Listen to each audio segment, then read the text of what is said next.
Cold filled the common room of the inn despite the fire blazing on the long stone hearth. Perrin rubbed his hands before the flames, but he could get no warmth from them. There was an odd comfort in the cold, though, as if it were a shield. A shield against what, he could not think. Something murmured in the back of his mind, a dim sound only vaguely heard, scratching to get in. So, give it up then. It is the best thing for you. Come, sit and we will talk. Perrin turned to look at the speaker. The round tables scattered around the room were empty except for the lone man seated in a corner in the shadows. The rest of the room seemed in some way hazy, almost an impression rather than a place, especially anything he was not looking at directly. He glanced back at the fire. It burned on a brick hearth now. Somehow, none of it bothered him. But he could not have said why. The man beckoned and Perrin walked closer to his table. A square table. The tables were square. Frowning, he reached out to finger the tabletop, but pulled his hand back. There were no lamps in that corner of the room. Despite the light elsewhere, the man and his table were almost hidden, nearly blended with the dimness. Perrin had a feeling that he knew the man, but it was as vague as what he saw out of the corner of his eye. The fellow was in his middle years, handsome and too well dressed for a country inn, in dark, nearly black velvets with white lace falls at his collar and cuffs.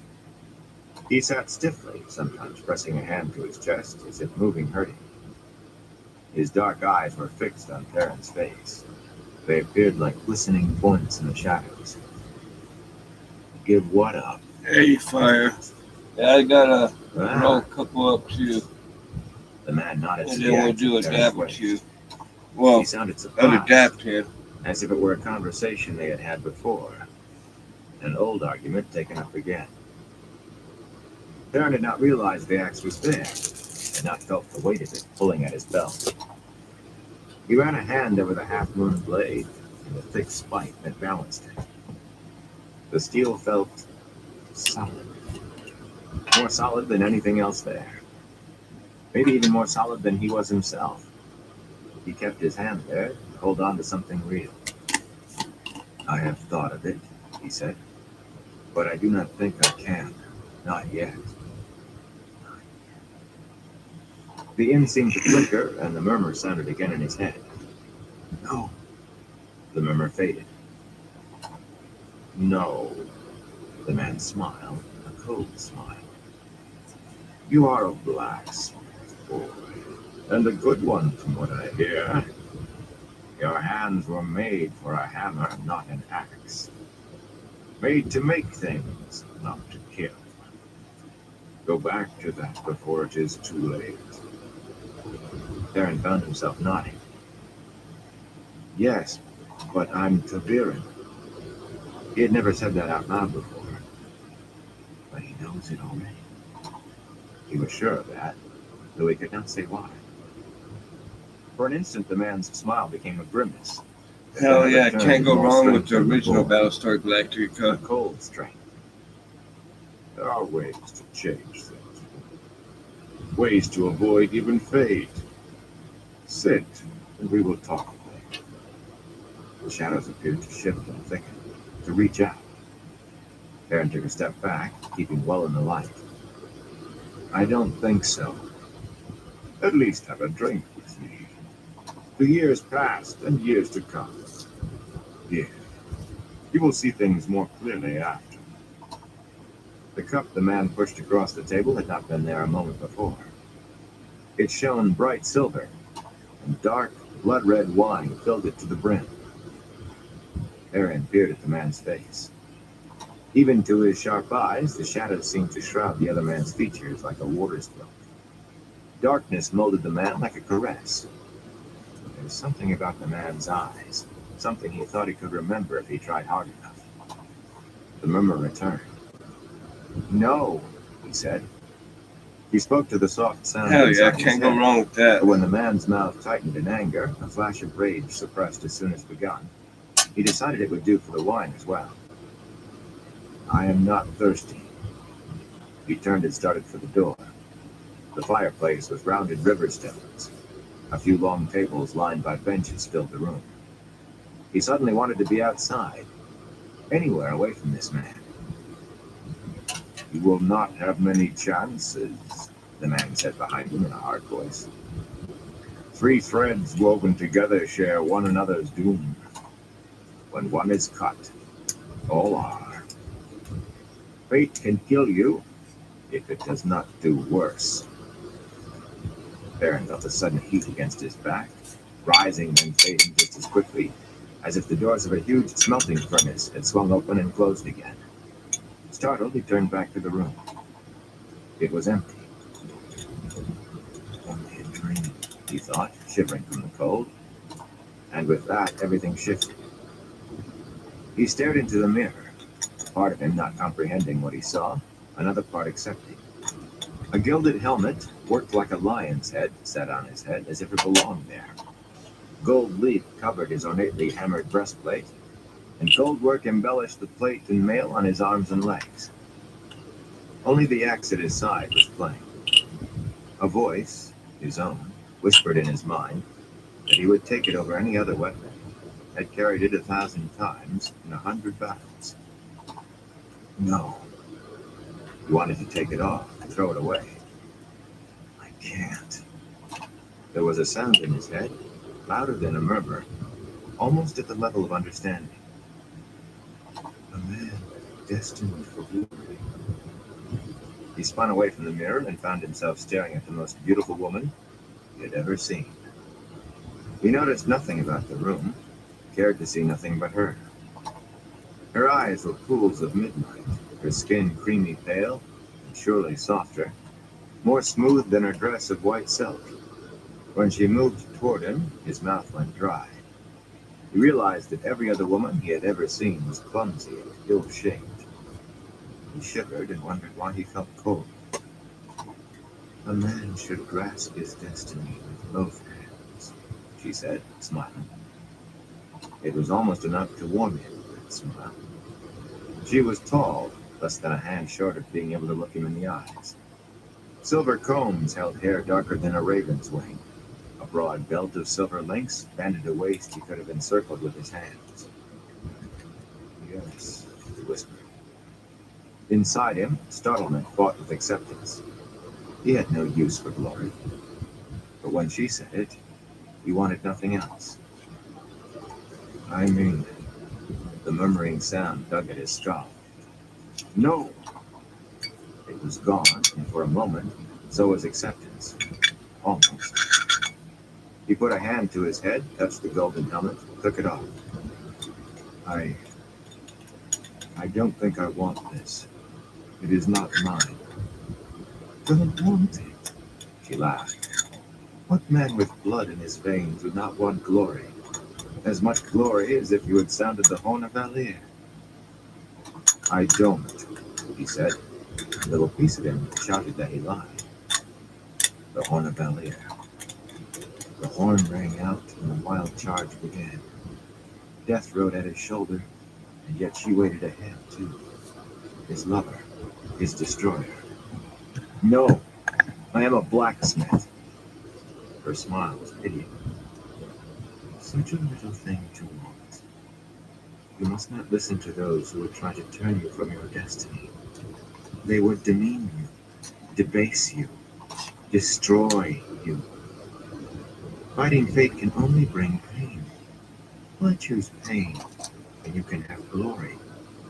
When your name can be remembered alongside all the heroes of legend? I am no hero. You don't know the half of what you are, of what you can be. Share a cup with me, to destiny and glory." There was a shining silver cup in her hand, filled with blood-red wine. Drink. He stared at the cup, frowning. There was something familiar about it. A growling chewed at his brain. "No!" He fought away from it, refusing to listen. "No!" She held out the golden cup to him. Drink. Golden. I thought the cup was... It was... The rest of the thought would not come. But in his confusion, the sound came again, inside, gnawing, demanding to be heard. No, he said. No! He looked at the golden helmet in his hands and threw it aside. I am a blacksmith. I am... The sound within his head fought him, struggling toward being heard. He wrapped his arms around his head to shut it out, and only shut it in.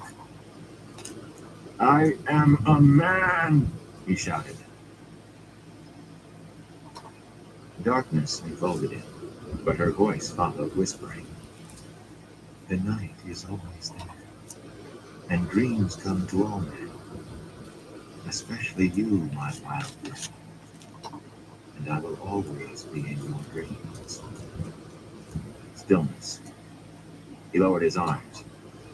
He was back in his own coat and breeches again, sturdy and well made, if plain. Suitable garb for a blacksmith, or any countryman, yet he barely noticed them. He stood on a low-railed bridge of stone, arching from one wide, flat-topped stone spire to another. Spires that rose from depths too far for even his eyes to penetrate.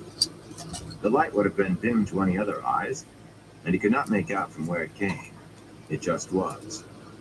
Everywhere he looked, left and right, up or down, were more bridges, more spires, and railless ramps. There seemed no end to them, no pattern.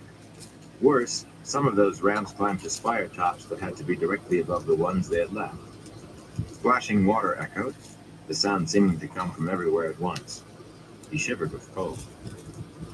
Suddenly, from the corner of his eye, he caught a motion, and without thinking, he crouched behind the stone railing. There was danger in being seen. He did not know why, but he knew it was true. He just knew. Cautiously peering over the top of the rail, he saw what he had seen moving. A flash of white flickered on a distant ramp. A woman, he was sure, though he could not quite make her out. A woman in a white dress, hurrying somewhere. On a bridge slightly below him, and much closer than the ramp where the woman had been, a man suddenly appeared, tall and dark and slender, the silver in his black hair giving him a distinguished look, his dark green coat thickly embroidered with golden leaves. Gold work covered his belt and pouch, and gems sparkled on his dagger sheath, and gold fringe encircled his boot tops. Where'd he come from? Another man started across the bridge from the other side, his appearance as sudden as the first man's. Black stripes ran down the puffy sleeves of his red coat, and pale lace hung thick at his collar and cuffs. His boots were so worked with silver that it was hard to see the leather. He was shorter than the man he went to meet, more stocky, with close-cropped hair as white as his lace. Age did not make him frail, though. He strode with the same arrogant strength the other man showed. The two of them approached each other warily, like horse traders who know the other fellow has a spavined mare to sell, Perrin thought. The men began to talk. Perrin strained his ears, but he could not hear so much as a murmur above the splashing echoes. Frowns and glares and sharp motions, as if half on the point of striking. They did not trust one another. The day wasn't too bad, can't complain too much. He glanced up, searching for the woman, but she was gone. When he looked back Hope your down, day was another good man out joined the fire. first two. And somehow, from somewhere, Perrin knew him with the vagueness of an old memory. A handsome man in his middle years, wearing merely black velvet and white lace. Perrin thought. And something before that. Something a long time ago, it seemed. But the memory would not come. The first two men stood side by side now, made uncomfortable allies by the presence of the newcomer. He shouted at them and shook his fist while they shifted uneasily, refusing to meet his glares. If the two hated each other, they feared him more. His eyes, Perrin thought. What is strange about his eyes? The tall, dark man began to argue back, slowly at first, then with increasing fervor. The white-haired man joined in, and suddenly their temporary alliance broke. All three shouted at once, each at both of the others in turn. Abruptly, the man in dark velvets threw his arms wide as if demanding an end to it. And an expanding ball of fire enveloped them, hid them, spreading out and out. Perrin threw his arms around his head and dropped behind the stone railing, Huddling there as wind buffeted him and tore at his clothes, a wind as hot as fire, a wind that was fire. Even with his eyes shut, he could see it, flame billowing across everything, flame blowing through everything. It was good. The Hell fiery yeah. gale roared through him, too. He could feel it, burning, tugging, trying to consume him and scatter the ashes. He yelled, trying to hang on to himself, knowing it was not enough. And between one heartbeat and the next, the wind was gone. There was no diminishing. One instant a storm of flame pummeled him, the next utter stillness. The echoes of falling water were the only sound. Slowly Perrin sat up, examining himself. His clothes were unsinged and whole, his exposed skin unburned. Only the memory of heat made him believe it had happened. A memory in the mind alone. His body felt no memory of it. Cautiously he peeked over the railing. Only a few paces of half-melted footing at either end remained of the bridge where the men had been standing. Of them there was no sign. A prickling in the hair on the back of his neck made him look up. On a ramp above him and to the right, a shaggy gray wolf stood looking at him. No! He scrambled to his feet and ran. This is a dream, a nightmare. I want to wake up. He ran, and his vision blurred. The blurs shifted. A buzzing filled his ears, then faded. And as it went, the shimmering in his eyes steadied. He shivered with the cold and knew this for a dream, certain and sure, from the first moment. He was dimly aware of some shadowy memory of dreams preceding this, but this one he knew. He had been in this place before on previous nights, and if he understood just gotta he still break knew some it was a dream. roaches out. For once, knowing changed nothing. Huge columns of polished redstone surrounded the open space where he stood, beneath a domed ceiling 50 paces or more above his head. He and another man as big could not have encircled one of those columns with their arms. The floor was paved with great slabs of pale gray stone, hard, yet worn by countless generations of feet. And centered beneath the dome was the reason why all those feet had come to this chamber.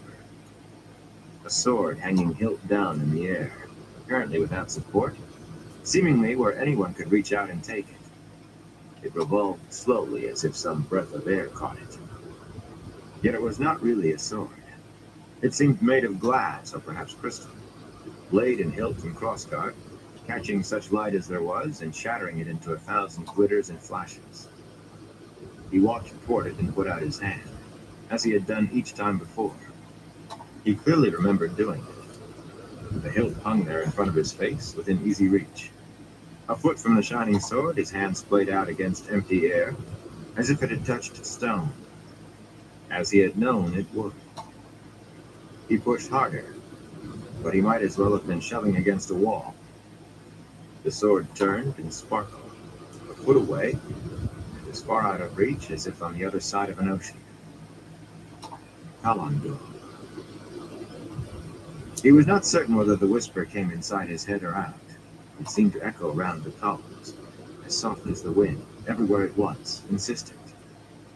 Kalandur, who wields me, wields destiny. Take me, and begin the final journey. He took a step back, suddenly frightened. That whisper had never come before. 4 times before he had had this dream. He could remember that even now. 4 nights, one after the other, and this was the first time anything had changed in it. The Twisted One's come. It was a different whisper from a source he knew, and he jumped as if a murderall had touched him. A wolf stood there among the columns, a mountain wolf, almost waist-high and shaggy white and gray.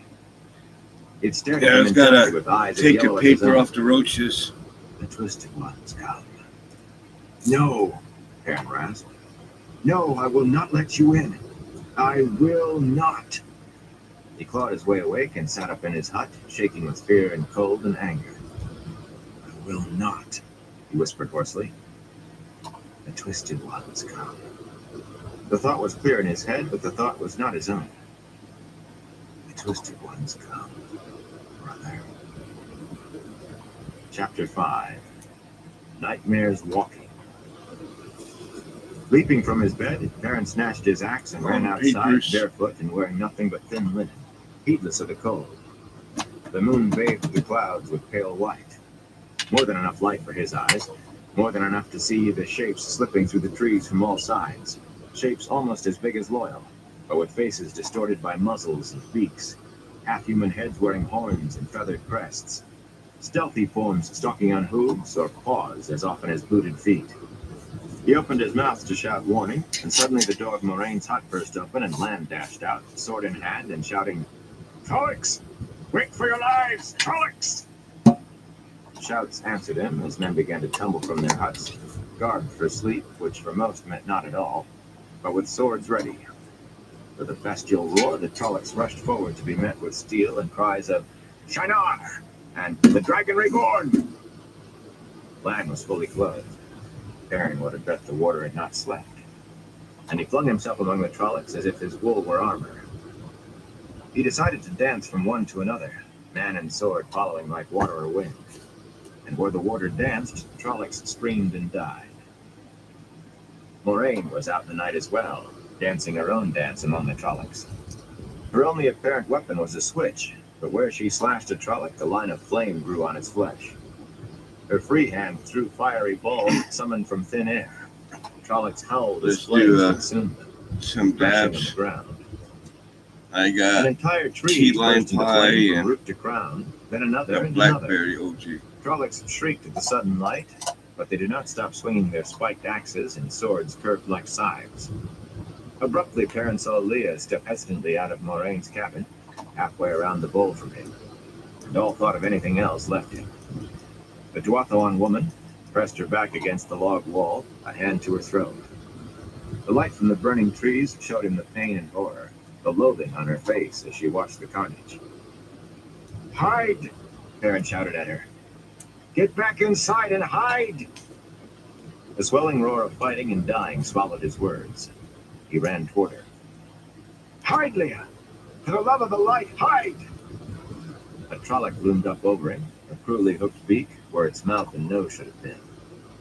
Black mail and spikes covered it from shoulders to knees, and it moved on a hawk's talons as it swung one of those strangely curved swords. It smelled of sweat and dirt and blood. Perrin crouched under the slash, shouting wordlessly as he struck out with his axe. He knew he should have been afraid, but urgency suppressed fear.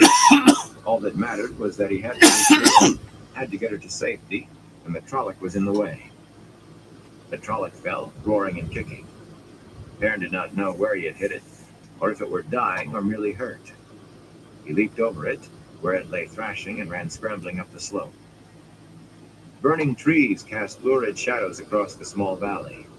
A flickering shadow beside Moraine's hut suddenly resolved into a Trolloc, goat-snouted and horned, gripping a wildly spiked axe with both hands. It seemed on the point of rushing down into the fray when its eyes fell on Leah. "No!" Perrin shouted. "Light, no!" Rocks skittered away under his bare feet. He did not feel the bruises. The Trolloc's axe rose. "Leah!" At the last instant, the Trolloc spun, axe flashing toward Perrin. He threw himself down, yelling as steel scored his back.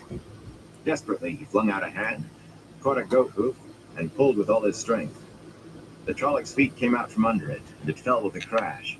But as it slid down the slope, it seized Perrin in hands big enough to make two of his, pulling him along to roll over and over. The stench filled his nostrils, goat stench and sour man sweat. Massive arms snaked around his chest, squeezing the air out. His ribs creaked on the Let's point do of one breaking. more of the key lime The pie. Trolloc's axe was gone in the fall, but blunt goat teeth sank into Perrin's shoulder, powerful jaws chewing. He groaned as pain jolted down his left arm. His lungs labored for breath, and blackness crept in on the edges of his vision. But dimly he was aware that his other arm was free. But somehow he had held on to his own axe. He held his sword in the handle like a hammer, with the spike foremost. With a roar that took the last of his breath, he drove the spike into the Trolloc's temple. Soundlessly it convulsed, limbs flinging wide, hurling him away. By instinct alone, his hand tightened on the axe, ripping it loose as the Trolloc slid further down the slope, still twitching. Hell yeah. For a moment, Perrin lay there fighting for breath. The gash across his back burned and he felt the wetness of blood. His shoulder protested as he pushed himself up. Leah! She was still there, huddled in front of the hut, not more than 10 paces upslope, watching him with such a look on her face that he could barely meet her eyes. Don't pity me, he growled at her. Don't you? The Murderall's leap from the roof of the hut seemed to take too long, and its dead black cloak hung during the slow fall, as if the half-men were standing on the ground already. Its eyeless gaze was fixed on Perrin. It smelled like death. Cold seeped through Perrin's arms and legs as the Murderall stared at him. His chest felt like a lump of ice. Leah, it was all he could do not to run. Leah, please hide. Please. The half-man started toward him slowly, confident that fear held him in a snare. It moved like a snake, unlimbering a sword so black only the burning trees made it visible. Got one leg of the tripod, it said softly, and all fall down. Its voice sounded like dry, rotted leather crumbling. Suddenly Leah moved, throwing herself forward, attempting to wrap her arms around the Murderall's legs. It gave an almost casual backwards swing of its dark sword, never even looking around, and she crumpled. Tears started in the corners of Perrin's eyes. I should have helped her, saved her. I should have done something. That's a good one there. But so long as the Murderall stared at him with its eyeless gaze, it was an effort even to think. We come, young bull. The words inside his mind made his head ring like a struck bell. The reverberation shivered through him. With the words came the wolves, scores of them, flooding into his mind as he was aware of them flooding into the boulder. Mountain wolves almost as tall as a man's waist, all white and gray, coming out of the night at the run, aware of the two legs' surprise as they darted in to take on the twisted ones. Wolves filled him till he could barely remember being a man. His eyes gathered the light, shining golden yellow, and the half-man stopped its advance as if suddenly uncertain. Fade, Perrin said roughly, but then a different name came to him from the wolves. Trollocs, the twisted ones, made during the War of the Shadow, from melding men and animals, were bad enough. But the Murderall never young bull spat. Lip curling back, he threw himself at the Murderall.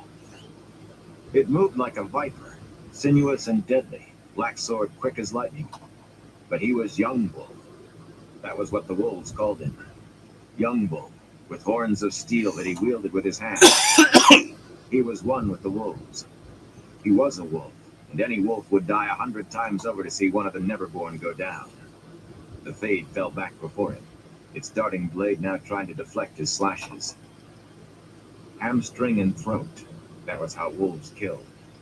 Young Bull suddenly threw himself to one side and dropped to a knee, his axe slicing across the back of the half-man's knee. He screamed, a bone burrow and to raise his hair at any other time. It fell, catching itself again. The half-man, the Neverborn, still held its sword firmly. Before it could set itself, Young Bull's axe struck again. Half severed, the Murderall's head flopped over to hang down. Yet still leaning there with one hand, the Neverborn slashed wildly with its sword. Neverborn were always long in dying. From the wolves as much as his own eyes, Young Bull received impressions of Trollocs thrashing on the ground, shrieking, untouched by wolf or man. Those who would have been linked to this Murderall, and would die when it did, if no one killed them first. The urge to rush down the slope and join his brothers, join in killing the Twisted Ones, and hunting the remaining Neverborn was strong. But a buried fragment that was still man remembered. Leah. He dropped his axe and turned her over gently. Blood covered her face, and her eyes stared up at him, glazed with death. An accusing stare, it seemed to him. I tried to save you. Her stare did not change. What else could I have done? It would have killed you if I hadn't killed it. Come, Young Bull. Come kill the Twisted Ones. Wolf rolled over him, enveloped him. Letting Leah back down, Aaron took up his axe, blade gleaming wetly. His eyes shone as he raced down the rocky slope. He was young bull. Trees scattered around the bowl-shaped valley burned like torches. A tall pine flared into flame as young bull joined the battle. The night air flashed actinic blue, like sheet lightning, as Lan engaged another Murdval, ancient Aes Sedai made steel, meeting black steel wrought in Thunkandar, in the shadow of Shale Ghul. Loyal wielded a quarterstaff the size of a fence rail, the whirling timber marking a space no Trolloc entered without falling. Men fought desperately in the dancing shadows, but young bull, Perrin, noted in a distant way that too many of the Shienaran two-legs were down. The brothers and sisters fought in small packs of 3 or 4, dodging scythe-like swords and spiked axes, darting in with slashing teeth to sever hamstrings, lunging to bite out throats as their prey fell. There was no honor in the way they fought, no glory, no mercy. They had not come for battle, but to kill. Young bull joined one of the small packs, the blade of his axe serving for teeth. He no longer thought of the greater battle. There was only the Trolloc and the wolves, the brothers, cut off from the rest and brought down. Then there would be another, and another, and another, until none were left. None here, none anywhere. He felt the urge to hurl the axe aside and use his teeth, to run on all fours as his brothers did. Run through the high mountain passes. Run belly deep in powdery snow pursuing deer. Run with the cold wind ruffling his fur. He snarled with his brothers, and Trollocs howled with fear at his yellow-eyed gaze even more than they did at the other wolves. Abruptly, he realized there were no more Trollocs standing anywhere in the bowl, though he could feel his brothers pursuing others as they fled. A pack of 7 had a different prey, somewhere out there in the darkness. One of the Neverborn ran for its hard-footed forelegs. Its horse, a distant part of him, said, and his brothers followed, noses filled with its scent, its essence of death. Inside his head, he was with them, seeing with their eyes. As they closed in, the Neverborn turned, cursing. Black blade and black-clad Neverborn like part of the night. But night was where his brothers and sisters hunted. Young bull snarled as the first brother died, its death pain lancing him. Yet the others closed in, and more brothers and sisters died. But snapping jaws dragged the Neverborn down. It fought back with its own teeth now, ripping out throats, slashing with fingernails that sliced skin and flesh like the hard claws the two legs carried. But brothers savaged it even as they died. Finally, a lone sister heaved herself out of the still twitching pile and staggered to one side. Morning Mist, she was called. But as with all their names, it was more than that. A frosty morning with the bite of snows yet to come already in the air, and the mist curling thick across the valley, swirling with the sharp breeze that carried the promise of good hunting. Raising her head, Morning Mist howled to the cloud-hidden moon, mourning her dead. Young bull threw back his head and howled with her, mourned with her. When he lowered his head, Min was staring at him. "Are you all right, Perrin?" she asked hesitantly. There was a bruise on her cheek and a sleeve half torn from her coat. She had a cudgel in one hand and a dagger in the other, and there was blood and hair on both. They were all staring at him, he saw, all those who were still on their feet. Loyal, leaning wearily on his tall staff. Shienarans, who had been carrying their fallen, down to where Moraine crouched over one of their number, with Lan standing at her side. Even the Aes Sedai was looking his way. The burning trees, like huge torches, cast a wavering light. Dead Trollocs lay everywhere. There were more Shienarans down than standing. The bodies of his brothers were scattered among them. So many. Perrin realized he wanted to howl again. Frantically, he walled himself off from contact with the wolves. Images seeped through, emotions, as he tried to stop them. Finally, though, he could no longer feel them, feel their pain or their anger, or the desire to hunt the twisted ones, or to run. He gave himself a shake. The wound on his back burned like fire, and his torn shoulder felt as if it had been hammered on an anvil. Oh shit, hell yeah. His bare That doesn't sound like a too bad one. Throbbed with his pain. The smell of blood was everywhere. the smell of trollocs, and death. I'm all right, Min. You fought well, blacksmith. The warder raised his voice above his head.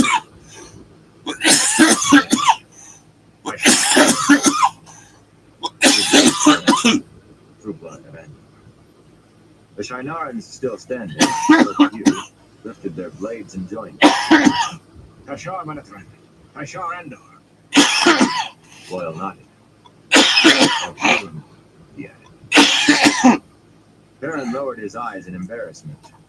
Plan had saved him from the questions he did not want to answer, but had given him an opportunity to learn. He didn't understand.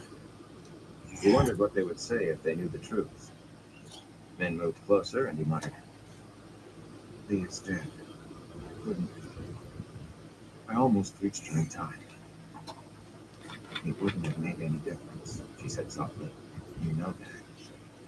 She leaned to look at his back and winced. "Lorraine will take care of that for you. She's healing those she can." Baron nodded.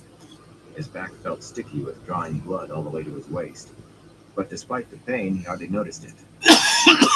Right. Come back that time. I can't let that happen again. I won't. Never again. But when he was with the wolves, it was all so different. He did not have to worry about strangers being afraid of him just because he was big then. There was no one thinking he was slow-witted just because he tried to be careful. Wolves knew each other even if they had never met before, and with them, he was just another wolf. No. His hands tightened on the haft of his axe. No. He gave a start as Masima suddenly spoke up. "It was a sign," the Shinaran said, turning in a circle to address everyone. Oh yeah, armies ain't There too was bad. blood on his arms and Especially his chest. He had fought in nothing but his breeches. their curly And fries. he moved with a limp, but the light in his eyes was as fervent as it had ever been. A sign to confirm our faith. Even wolves came to fight for the dragon reborn. In the last battle, the dragon will summon even the beasts of the forest to fight at our sides. It is a sign for us to go forth. Only dark friends will fail to join us. Two of the Shinarans nodded. "You shut your bloody mouth, Masima," Uno snapped. He seemed untouched, but then Uno had been fighting Trollocs since before Perrin was born. Yet he sagged with weariness. Only the painted eye in his eye patch seemed fresh. "Will flaming go forth when the Lord Dragon bloody well tells us, and not before. You sheep-headed farmers, flaming remember that." The one-eyed man looked at the growing row of men being tended by Moraine. He were able to as much as sit up, even I'll after be she right defended back. him, and shook his head. "At least we'll have plenty of flaming wolf hides to keep the wounded warm." "No!" Shinarans seemed surprised at the vehemence in Perrin's voice. "They fought for us, and we'll bury them with our dead." Uno frowned and opened his mouth as if to argue, but Perrin fixed him with a steady, yellow-eyed stare. It was the Shinaran who dropped his gaze first and nodded. Perrin cleared his throat and embarrassed all over again as Uno gave orders for the Shinarans who were fit to gather the dead wolves. Min was squinting at him the way she did when she saw things. "Where's Rand?" he asked her. "Out there in the dark," she said, nodding up slope without taking her eyes off him. "He will not talk to anyone. He just sits there, snapping at anyone who comes near him." "He will talk to me," Perrin said. She followed him, protesting all the while that he ought to wait until Moraine had seen to his injuries. Light. What does she see when she looks at me? I don't want to know. Rand was seated in the ground just beyond the light of the burning trees with his back against the trunk of a stunted oak. Staring at nothing, yet his arms wrapped around his back, hands under his red coat as if feeling the cold. He did not appear to notice their approach. Min sat down beside him, but he did not move even when she laid a hand on his arm. Even here Perrin smelled blood, and not only his own. "Rand," Perrin began, but Rand cut him off. "You know what I did during the fight?" Still staring into the distance, Rand addressed the night. "Nothing. nothing useful. At first, when I reached out for the true source, I couldn't touch it, couldn't grasp it. It kept sliding away. Then, when I finally had hold of it, I was going to burn them all, burn all the Trollocs and Fades. And all I could do was set fire to some trees. He shook with silent laughter, then stopped with a pained grimace. Sardine filled me, till I thought I'd explode like fireworks. I had to channel it somewhere, get rid of it before it burned me up. And I found myself thinking about pulling the mountain down and burying the Trollocs. I almost tried. That was my fight. Not against the Trollocs, against myself. Keep from burying us all under the mountain. Min gave Aaron a pained look, as if asking for help. We dealt with them, Rand, Aaron said. He shivered, thinking of all the wounded men down below. Yeah, Denny's ain't too bad. Better than that mountain down on top of us. We didn't need That or even Subway, because Rand's head fell Subway's back not too against the tree bad. and his eyes closed. I felt them coming, he said. How was I getting They that foot long Subway that way? felt like the taint I of eat my half, and then you can Sardine was save always there, calling to me, the singing other to me. half for By later. the time I knew the difference, Rand was already shouting his warning. If I could only control it, I could have given warning before they were even close. Half the time, when I actually managed to touch Sardine, I don't know what I am doing at all. The flow of it just sweeps me along. I could have given warning, though. Aaron shifted his bruised feet uncomfortably. We had warning enough. He knew he sounded as if he were trying to convince himself. There's one done. I could have given This was if I the one I didn't finish last night, so it's a little bit more than half. Fades in the mountains. They were trying to tell me. But he wondered, if he did not keep the wolves out of his mind, might he not be running with them now? There had been a man, Elias Machira, who also could talk to wolves. Elias ran with the wolves all the time, yet seemed able to remember he was a man. But he had never told Perrin how he did it, and Perrin had not seen him in a long time. The crunch of boots on rock announced two people coming, and a swirl of air carried their scents to Perrin. He was careful not to speak their names, though, until Lan and Moraine were close enough for even ordinary eyes to make them out. The warder had a hand under the Aes Sedai, trying to support her without letting her know it. Moraine's eyes were haggard, and she carried a small, age-dark ivory carving of a woman in one hand. Perrin knew it for an Angreal, a remnant from the Age of Legends that allowed an Aes Sedai to safely channel more of the power than she could alone. It was a measure of her tiredness that she was using it for healing. Min got to her feet to help Moraine, but the Aes Sedai motioned her away. Everyone else is seen to, she told Min. When I am done here, I can rest. She shook off Lan as well. The look of concentration appeared on her face as she traced a cool hand across Perrin's bleeding shoulder, then along the wound on his back. Her touch made his skin tingle. This is not too bad, she said. The bruising of your shoulder goes deep, but the gashes are shallow. Brace yourself. This will not hurt, but... He had never found it easy being near someone he knew was channeling the one power, and still less if it actually involved him. Yet there had been one or two of those times, and he thought he had some idea what the channeling entailed. But those healings had been minor, simply washing away tiredness when Moraine could not afford to have him weary. They had been nothing like this. The Aes Sedai's eyes suddenly seemed to be seeing inside him, seeing through him. He gasped and almost dropped his axe. He could feel the skin on his back crawling, muscles writhing as they knit back together. His shoulder quivered uncontrollably. Now we're lighting round one. Cold seared him to the bone. That first one was just an appetizer. He had the impression of moving, falling, flying. He could not support, but he felt as if he were rushing somewhere, somehow, at great speed forever. After an eternity, the world came into focus again. Moraine was stepping back, half staggering, until Lan caught her arm.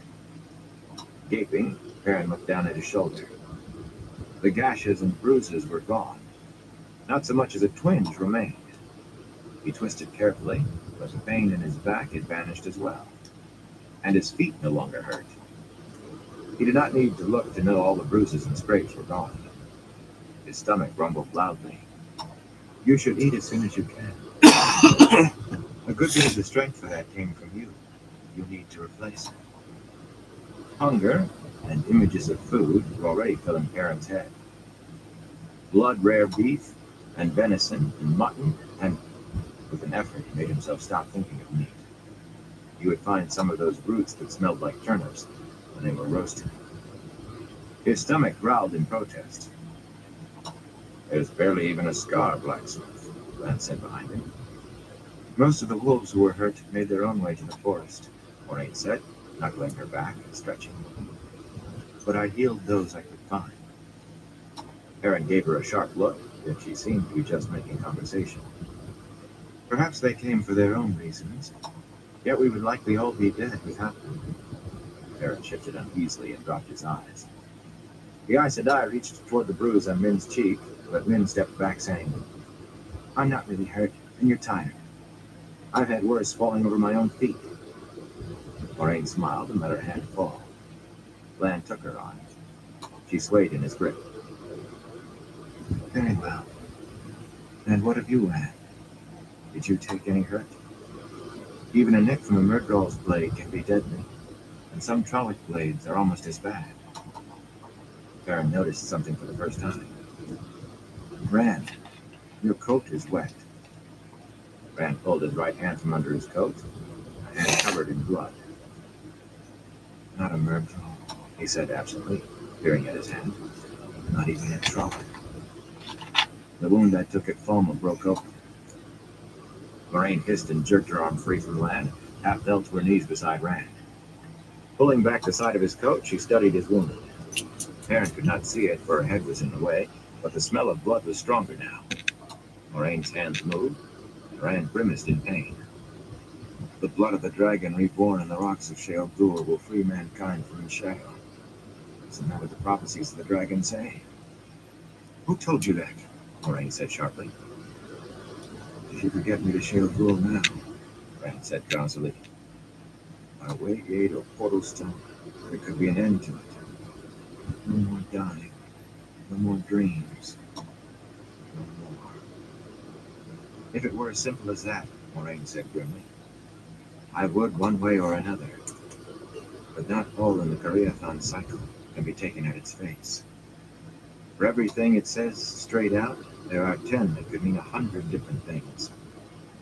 Do not think you know anything at all of what must be, even if someone has told you the whole of the prophecies. She paused as if gathering strength. Her grip tightened on the Angreal, and her free hand slid along Rand's side, as if it were not covered in blood. Brace yourself. Suddenly Rand's eyes opened wide, and he sat straight up, gasping and staring and shivering. Perrin had thought when she healed him that it went on forever, but in moments she was easing Rand back against the oak. I have done as much as I can, she said faintly. As much as I can. You must be careful. It could break open again if... As her voice trailed off, she fell. Rand caught her, but Lan was there in an instant to scoop her up. As the warder did so, a look passed across his face, a look as close to tenderness as Perrin had ever expected to see from Lan. Exhausted, the warder said. She has cared for everyone else. There's no one to take her fatigue. I will put her to bed. There's Rand. Hey, Ben, how you doing? But the warder shook his head. It isn't that I do Just not think you would smoking try, a little warder, roach he joint. said. But you know so Still little you haven't might got assume a- killer is helping. Got my new card in yet, so Rand said bitterly. I'm not to be trusted. Luce there and Kinslayer killed everyone close to him. Maybe I'll do the same before I am done. Pull yourself together, sheepherder, Lan said harshly. hell The yeah. whole world rides on your shoulders. Remember, you're a man. Do what needs to be done. Rand looked up at the warder, and surprisingly, all of his bitterness seemed to be gone. I will fight the best I can, he said. Because there's no one else, and it has to be done. And the duty is mine. I'll fight, but I do not have to like what I've become. He closed his eyes as if going to sleep. I will fight. Dreams. Stared down at him a moment, then nodded. He raised his head to look across Moraine at Perrin and Min. Get him to his bed, then see to some sleep yourselves. We have plans to make. The light alone knows what happens next. Chapter 6. The hunt begins. Perrin did not expect to sleep, but a stomach stuffed with cold stew, his resolve about the roots had lasted until the smells of supper's leftovers hit his nose, and bone weariness pulled him down on his bed. If he dreamed, he did not remember. He awoke to Lan shaking his shoulders, dawn through the open door, turning the water to a shadow haloed with light. Rand is gone, was all Lan said before he left at a run. But it was more than enough. Perrin dragged himself up, yawning, and dressed quickly in the early chill. Outside, only a handful of Shienarans were in sight, using their horses to drag Trolloc bodies into the woods, and most of those moved as if they should be in a sickbed. A body took time to build back the strength that being healed took. Perrin's stomach muttered at him, and his nose tested the breeze in the hope that someone had already started cooking. He was ready to eat those turnip-like roots raw, if need be. There were only the lingering stench of slain Murdral, the smells of dead Trollocs and men, alive and dead, of horses and the trees, and dead wolves. Moraine's hut, high on the other side of the bowl, seemed a center of activity. Min hurried inside, and moments later Mosima came out, then Uno. At a trot, the one-eyed man vanished into the trees toward the sheer rock wall beyond the hut, while the other Shienarans limped down the slope. Perrin started toward the hut. As he splashed across the shallow stream, he met Mosima. The Shienarans' face was haggard, the scar on his cheek prominent, and his eyes even more sunken than usual. In the middle of the stream, he raised his head suddenly and caught Perrin's coat sleeve. "You're from his village," Mosima said hoarsely. "You must know. Why did the Lord Dragon abandon us? What sin did we commit?" "Sin? What are you talking about? Wherever Rand went, it was nothing you did or didn't do." Mosima did not appear satisfied. He kept his grip on his sleeve, peering into his face, and there were answers there. Icy water began to seep into Perrin's left boot. "Mosima," he said carefully, "whatever the Lord Dragon did, it was according to his plan. The Lord Dragon would not abandon us." "Or would he? Power in his place. Why?" Mosima nodded slowly. Yes, I see that now. He has gone out alone to spread the word of his coming. We must spread the word too. Yes." He limped down across the stream, muttering to himself, squelching at every other step, and Moraine's hut and knocked. There was no answer. He hesitated a moment, then moved in. The room where Lan slept was as stark and simple as Perrin's own hut, with a rough bed against one wall, a few pegs for hanging possessions, and a single shelf.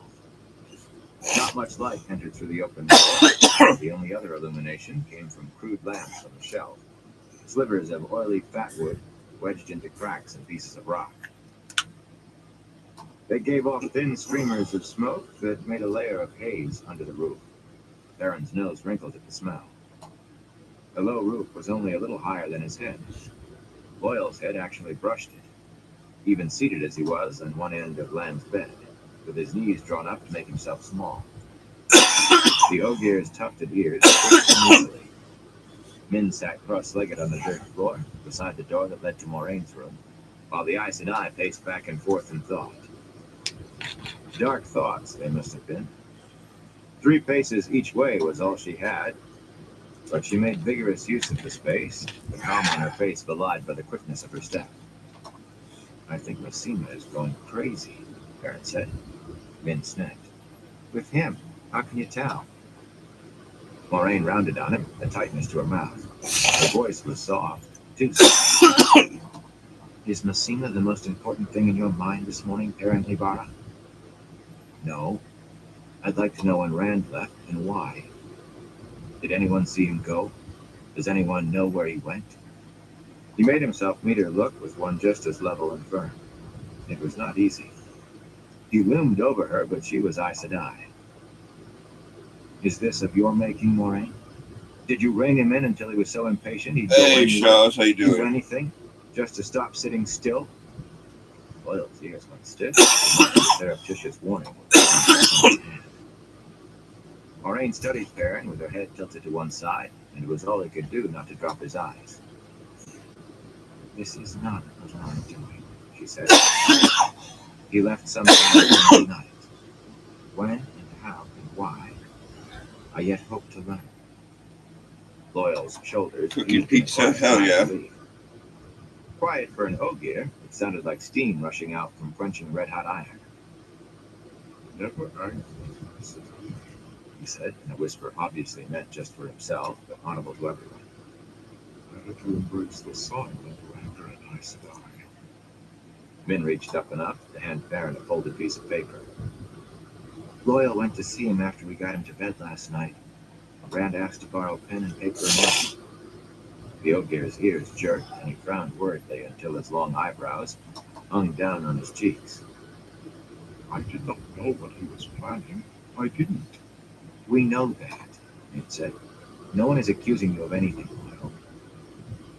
Moraine frowned at the paper, but she did not try to stop Perrin from reading. It was in Rand's hand. What I do because there is no other way.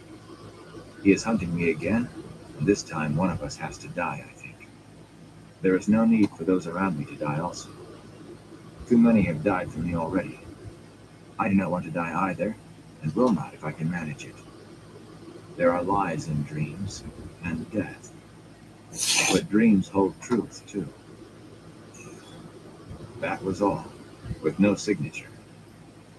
There was no need for Perrin to wonder who Rand meant by he. For Rand, for all of them, there could be only one, Baalzan. He left that tucked under the door there, Min said in a tight voice. He took some old clothes the Shienarans had hanging out to dry, and his flute and a horse. Nothing else but a little food as far as we can tell.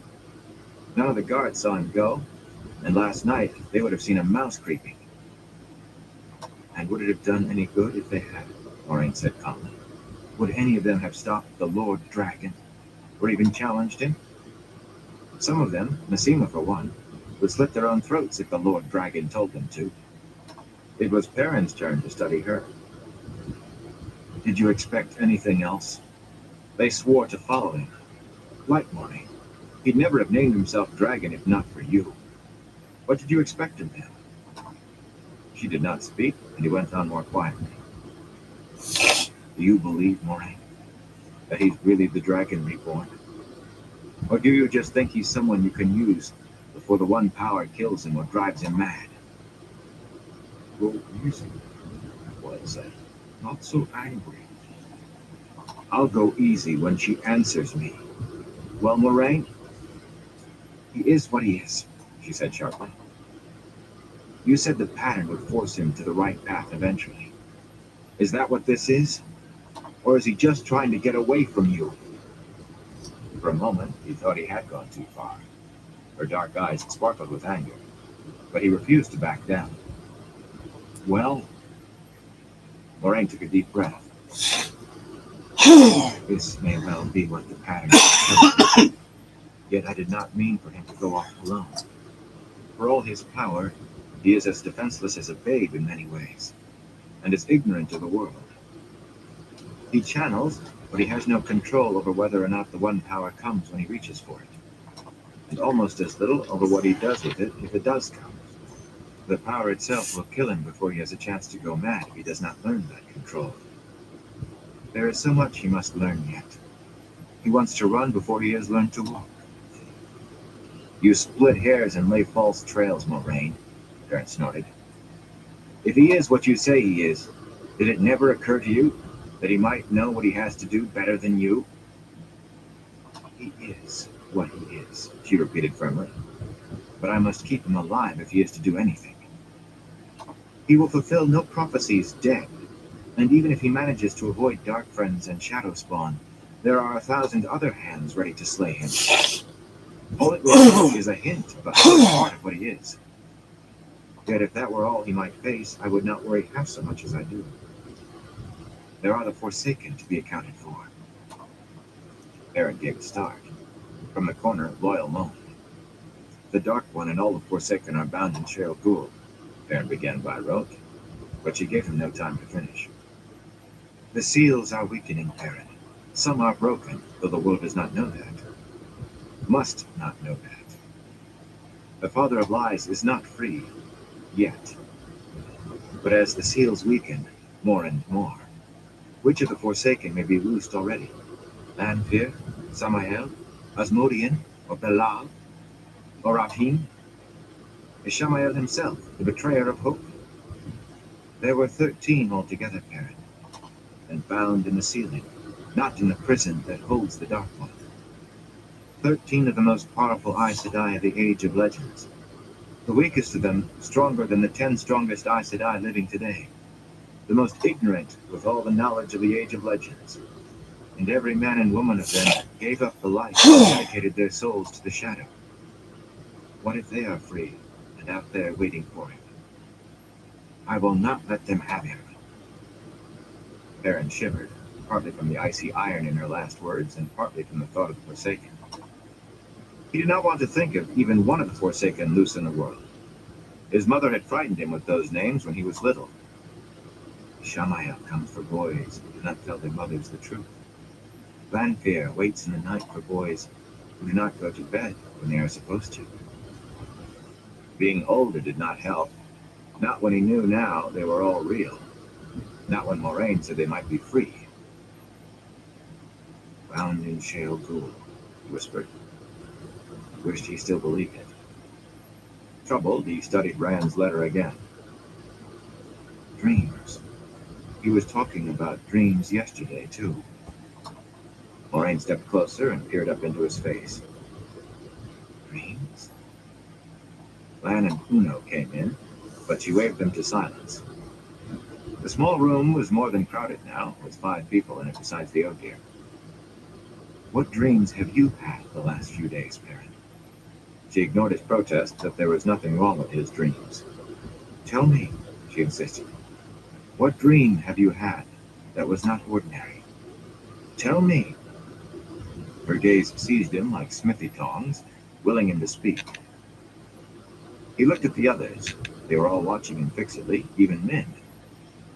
Then hesitantly told of the one dream that seemed unusual. The dream that came every night. The dream of the sword he could not touch. He did not mention the wolf that had appeared in the last. Kalandor, Lan breathed when he was done. Rock-hard face or no, he looked stunned. Yes, Moraine said. But we must be absolutely certain. Speak to the others. As Lan hurried out, she turned to Uno. And what of your dreams? Did you dream of a sword too? The Shinaran shifted his feet. The red eye painted on his patch stared straight at Moraine, but his real eye blinked and wavered. I dream about flame. About swords all the time, Moraine Sedai, he said stiffly. I suppose I've dreamed about a sword the last few nights. I don't remember my dreams the way Lord Perrin here does. Moraine said, Loyal? My dreams are always the same, Moraine Sedai. The groves and the great trees and the steady. We Ogier always dream of the steady when we are away from them. The Aes Sedai turned back to Perrin. It was just a dream, he said. Nothing but a dream. I doubt it, she said. You described the hall called the Heart of the Stone, and the fortress called the Stone of Tyr, as if you had stood in it. And the shining sword is Kalandor, the sword that is not a sword, the sword that cannot be touched. Loyal sat up straight, bumping his head on the roof. He did not seem to notice. The prophecies of the dragon say the Stone of Tyr will never fall till Kalandor is wielded by the dragon's hand. The fall of the Stone of Tyr will be one of the greatest signs of the dragon's rebirth. If Rand holds Kalandor, the whole world must acknowledge him as the dragon. Perhaps. The word floated from the Aes Sedai's lips like a shard of ice on still water. Perhaps, Perrin said. Perhaps. I thought that was the final sign, the last thing to fulfill your prophecies. Neither the first nor the last, Moraine said. Kalendor will be but one fulfillment of the Koreathon cycle, as his birth on the slopes of Dragon Mount was the first. He has yet to break the nations or shatter the world. Even scholars who have studied the prophecies for their entire lives do not know how to interpret them all. What does it mean that he shall slay his people with the sword of peace and destroy them with the leaf? What does it mean that he shall bind the 9 moons to serve him? Yet these are given equal weight with Kalendor in the cycle. There are others. What wounds of madness and cutting of hope has he healed? What chains has he broken? And who put into chains? And some are so obscure that he may already have fulfilled them, though I am not aware of it. But no, Kalendor is far from the end of it. Perrin shrugged uneasily. He knew only bits and pieces of the prophecies. He had liked hearing them even less since Rand had let Moraine put that banner in his hands. No, it had been before that even. Since a journey by Portal Stone had convinced him his life was bound to Rand's. Moraine was continuing. If you think he is simply to put out his hand, loyal son of Arryn, son of Holland, you are a fool, as is he if he thinks it. Even if he lives to reach Tyr, he may never attain the stone. Tyrants have no love for the One Power, unless for any man claiming to be the dragon. Channeling is outlawed, and Aes Sedai are tolerated at best, so long as they do not channel. Telling the prophecies of the dragon, or even possessing a copy of them, is enough to put you in prison in Tyr. And no one enters the Stone of Tyr without permission of the High Lords. None but the High Lords themselves enter the heart of the stone. He is not ready for this. Not ready. Perrin grunted softly. The stone would never fall till the dragon Reborn held Kalendor. How in the light is he supposed to reach it? Inside a bloody fortress, before the fortress round falls? one done. It is madness. Why are we just sitting here? Min burst out. If Rand is going to Tyr, why aren't we following him? He could be killed or... Why are we sitting here? Moraine put a hand on Min's head. Because I must be sure, she said gently. It is not comfortable being chosen by the wheel to be great or to be near greatness. The chosen of the wheel can only take what comes. I am tired of taking what comes. Min scrubbed a hand across her eyes. Perrin thought he saw tears. Rand could be dying while we wait. Moraine smoothed Min's hair. There was a look almost of pity on the Aes Sedai's face. Perrin sat down on the end of Land's bed opposite Loyal. The smell of people was thick in the room. People and worry and fear. Loyal smelled of books and trees as well as worry. It felt like a trap, the walls around them, and all so close. The burning slivers stank. How can my dream tell where Rand is going? He asked. It was my dream. Those who can channel the One Power, Moraine said quietly. Those who are particularly strong in spirit can sometimes force their dreams on others. She did not stop her soothing of men, especially on those who are susceptible. I do not believe Rand did it on purpose, but the dreams of those touching the true source can be powerful. For one as strong as he, they could possibly seize an entire village, or perhaps even a city. He knows little of what he does, and even less of how to control it. Then why didn't you have it too? He demanded. Or Lad? Uno stared straight ahead, looking as if he would rather be anywhere else, and Loyal's ears wilted. Perrin was too tired and too hungry to care whether he showed proper respect for an Aes Sedai. And too hungry as well, he realized. Why? Moraine answered calmly. Aes Sedai learn to shield their dreams. I do it without thinking when I sleep. Warders are given something much the same in the bonding. The Gaideen could not do what they must if the shadow could steal into their dreams. We are all vulnerable when we sleep, and the shadow is strong in the night. There's always something new from you, Perrin growled. Can't you tell us what to expect once in a while, instead of explaining after it happens? Uno looked as though he was trying to think of a reason to leave. Moraine gave Perrin a flat look.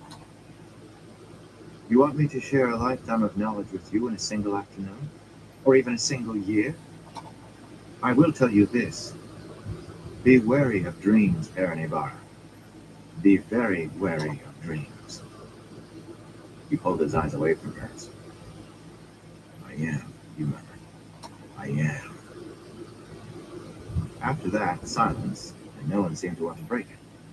Min sat staring at her crossed ankles, but apparently taking some comfort from Lorraine's presence. Una stood against the wall, not looking at anyone. Boyle forgot himself enough to pull a book from his coat pocket and try to read in the dim light. The wait was long and far from easy for Baron. It's not the shadow in my dreams, I'm afraid. It's wolves. I will not let them in. I won't. Lan returned, and Moraine straightened eagerly. The warder answered the question in her eyes. Half of them remembered dreaming of swords the last 4 nights running.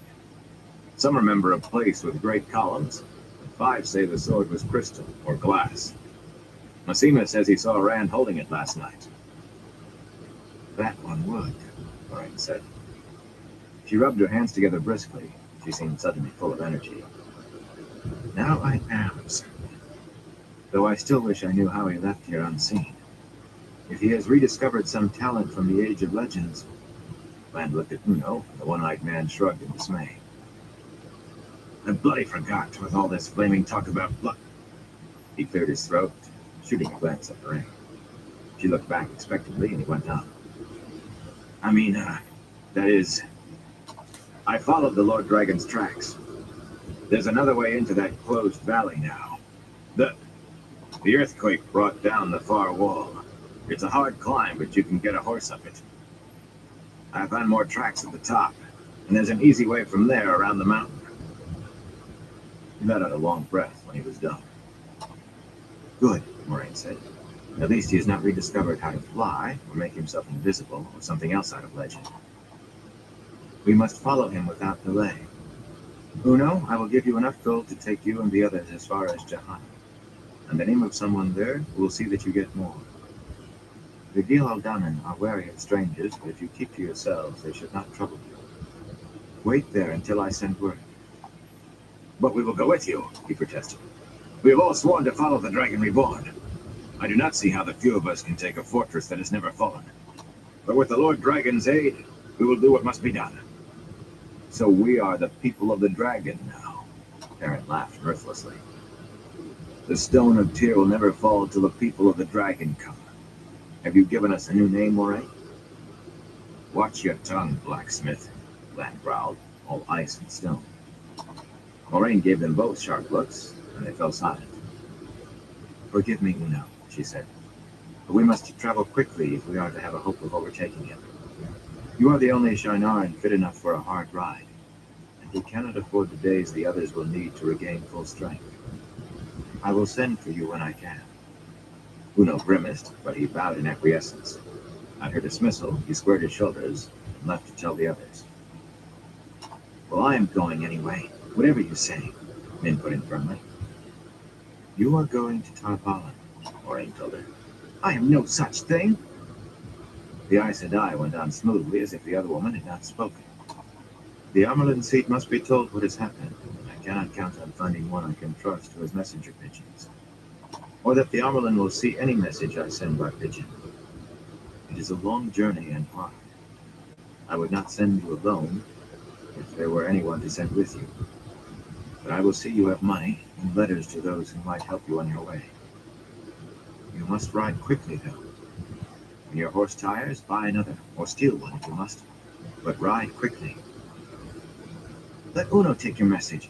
He's fit. You said so. I'm going after Rand. Uno has his duties, men. And do you think a man could simply walk up to the gates of the White Tower and demand an audience with the Amerlin seat? Even a king would be made to wait days if he arrived unannounced. And I fear any of the Shanarans would be left kicking their heels for weeks, if not forever. Not to mention that something so unusual would be known to everyone in Tarvalin before the first sunset. Few women seek audiences with the Amerlin herself, but it does happen. And it should occasion no great comment. No one must learn even as much as that the Amerlin has received a message from me. Her life and ours would depend on it. You are the one who must go. I'll be right back. Lynn I gotta sat go there get a opening and closing refill. her mouth, obviously And searching then- for another argument, but Moraine had already gone on. Oh, my back. Lan, I very much fear we will find more And evidence then of his we'll past do than a I would like. couple dab pin But I will heads rely on and your tracking. The water nodded. Baron, start round 2. will you come with me after Ran? From her place against the wall, Min gave an indignant squawk, but the Aes Sedai ignored it. I will come. Loyal said quickly. Rand is my friend. And I will admit it. I would not miss anything. For my book, you see. Baron was slower to answer. Rand was his friend, whatever he had become in the forging. And there was that near certainty Oh, I of hate his this futures being chair. linked, though he would have avoided that part of it if he could. It has to be done, doesn't it? He said finally. I will come. Good. Moraine rubbed her hands together again, with the air of someone settling to work. You must all ready yourselves at once. Rand has hours on us. I mean to be well along his trail before midday. Slender as she was, the force of her presence herded all of them but Lan toward the door. Loyal walking stooped over until he was through the doorway. Baron thought of a good wife herding geese. Once outside, Min hung back for a moment to address Lan with a too-sweet smile. And is there any message you want carried? To Nynaeve, perhaps? The warder blinked as if caught off guard, like a horse on 3 legs. Does everyone know? He regained his balance almost immediately. If there is anything else she needs to hear from me, I will tell her myself. He closed the door nearly in her face. Men, Min muttered at the door. Too blind to see what a stone could see, and too stubborn to be trusted to think for themselves. Theron inhaled deeply.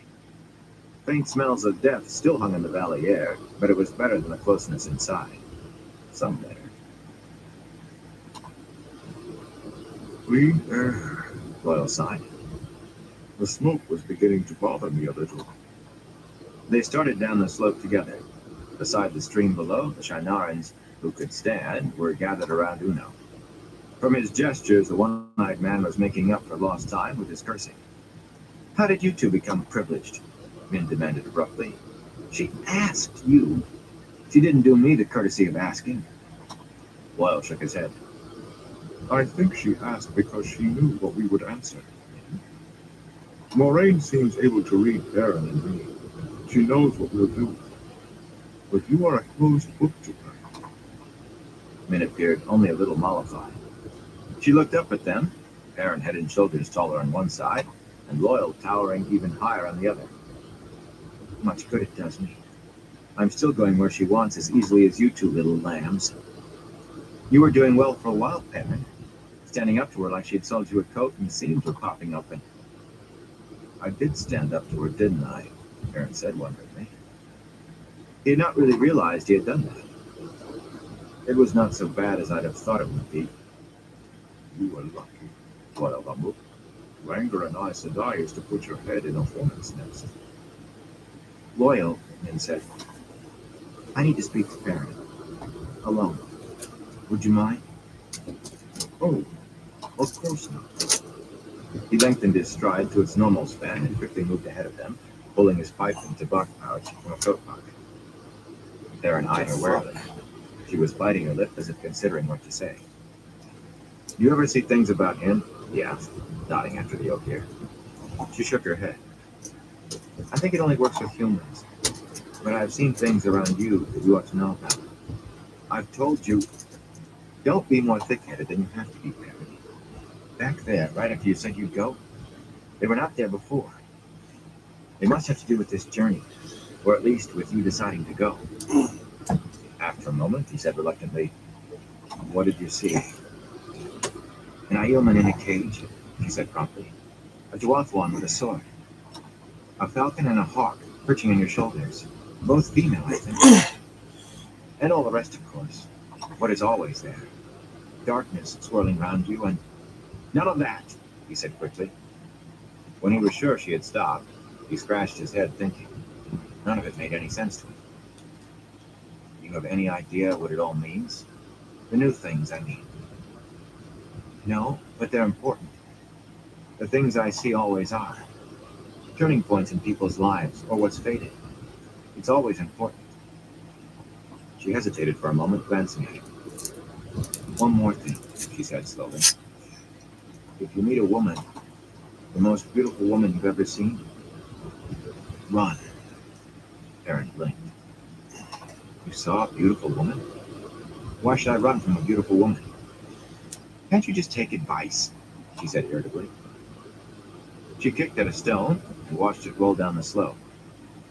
Aaron did not like jumping to conclusions. It was one of the reasons some people thought him slow-witted. But he totaled up a number of things Min had said in the last few days and came to a startling conclusion.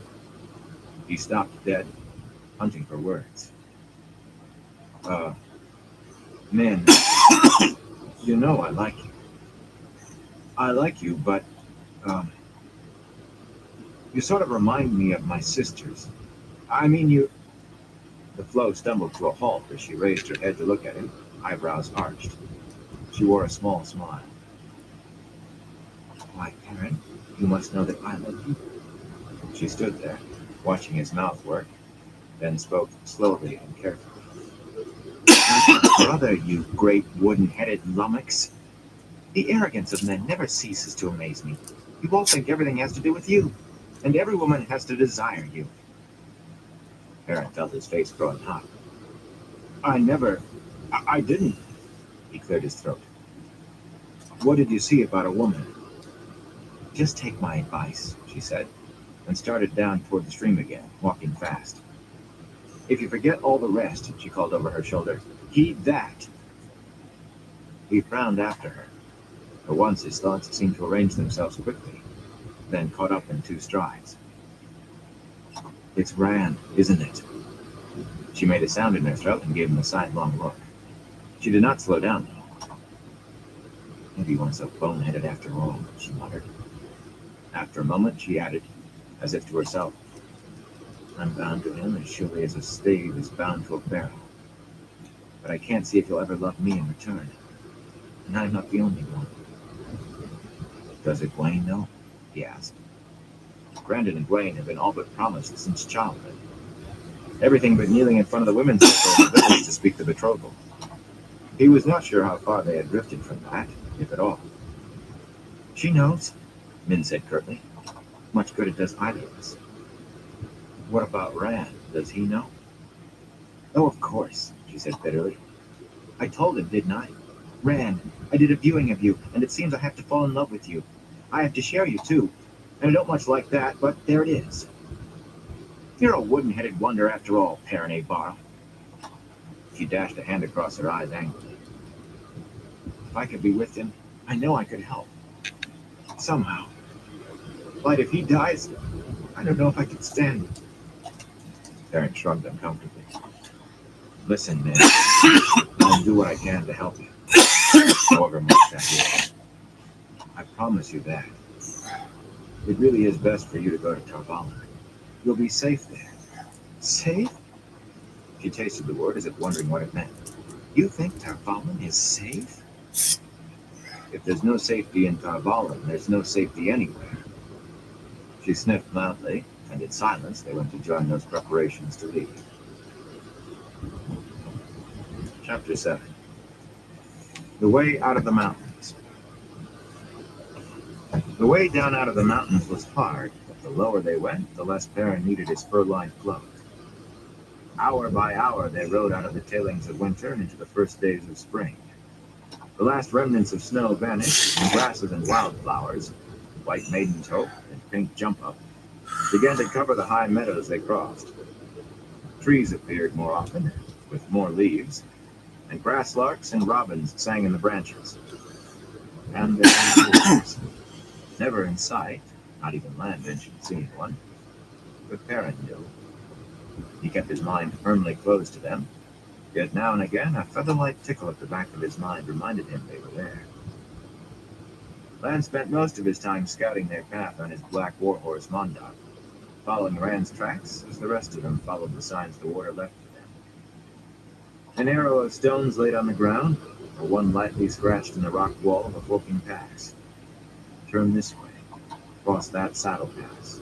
Take this switchback, this deer trail, this way through the trees and down along a narrow stream, even though there's nothing to indicate anyone has ever gone that way before. Nothing but land signs. A tuft of grass or weeds tied one way to say bear left, another for bear right. A bent branch. A pile of pebbles for a rough climb ahead. 2 leaves caught on a thorn for a steep descent. The water had 100 signs, it seemed to Perrin, and Moraine knew them all. Lan rarely came back except when they made camp to confer with Moraine quietly, away from the fire. When the sun rose, most often he was hours gone already. Moraine was always first into the saddle after him, while the eastern sky was just turning pink. The Aes Sedai would not have climbed down from Aldeep, the white mare, until full dark or later, except that Lan refused to track further once the light began to fail. "We'll go even slower if a horse breaks a leg," the warder would tell Moraine when she complained. Her reply was always very much the same. "If you cannot move any faster than this, perhaps I should send you off to Myrella before you get any older." "Well, perhaps that can wait. But you must move us faster." She half sounded as if the threat were irritated truth, half as if she were making a joke. There was something of a threat in it, or maybe a warning, Perrin was sure, from the way Lan's mouth tightened. She smiled afterwards and reached up to pat his shoulder soothingly. "Who is Myrella?" Perrin asked suspiciously the first time it happened. Loyal shook his head, murmuring something about unpleasant things happening to those who pry into Aes Sedai affairs. The Ogier's hairy fetlock horse was as tall and heavy as a Duran stallion, but with Loyal's long legs dangling to either side, the animal looked undersized, like a large pony. Moraine gave an amused, secretive smile. "Just a green sister. Someone to whom Lan must one day deliver a package for safekeeping." "No day soon," Lan said. Surprisingly, there was open anger in his voice. "Never, if I can help it." "You will outlive me long, Moraine Aes Sedai." She has too many secrets, Perrin thought.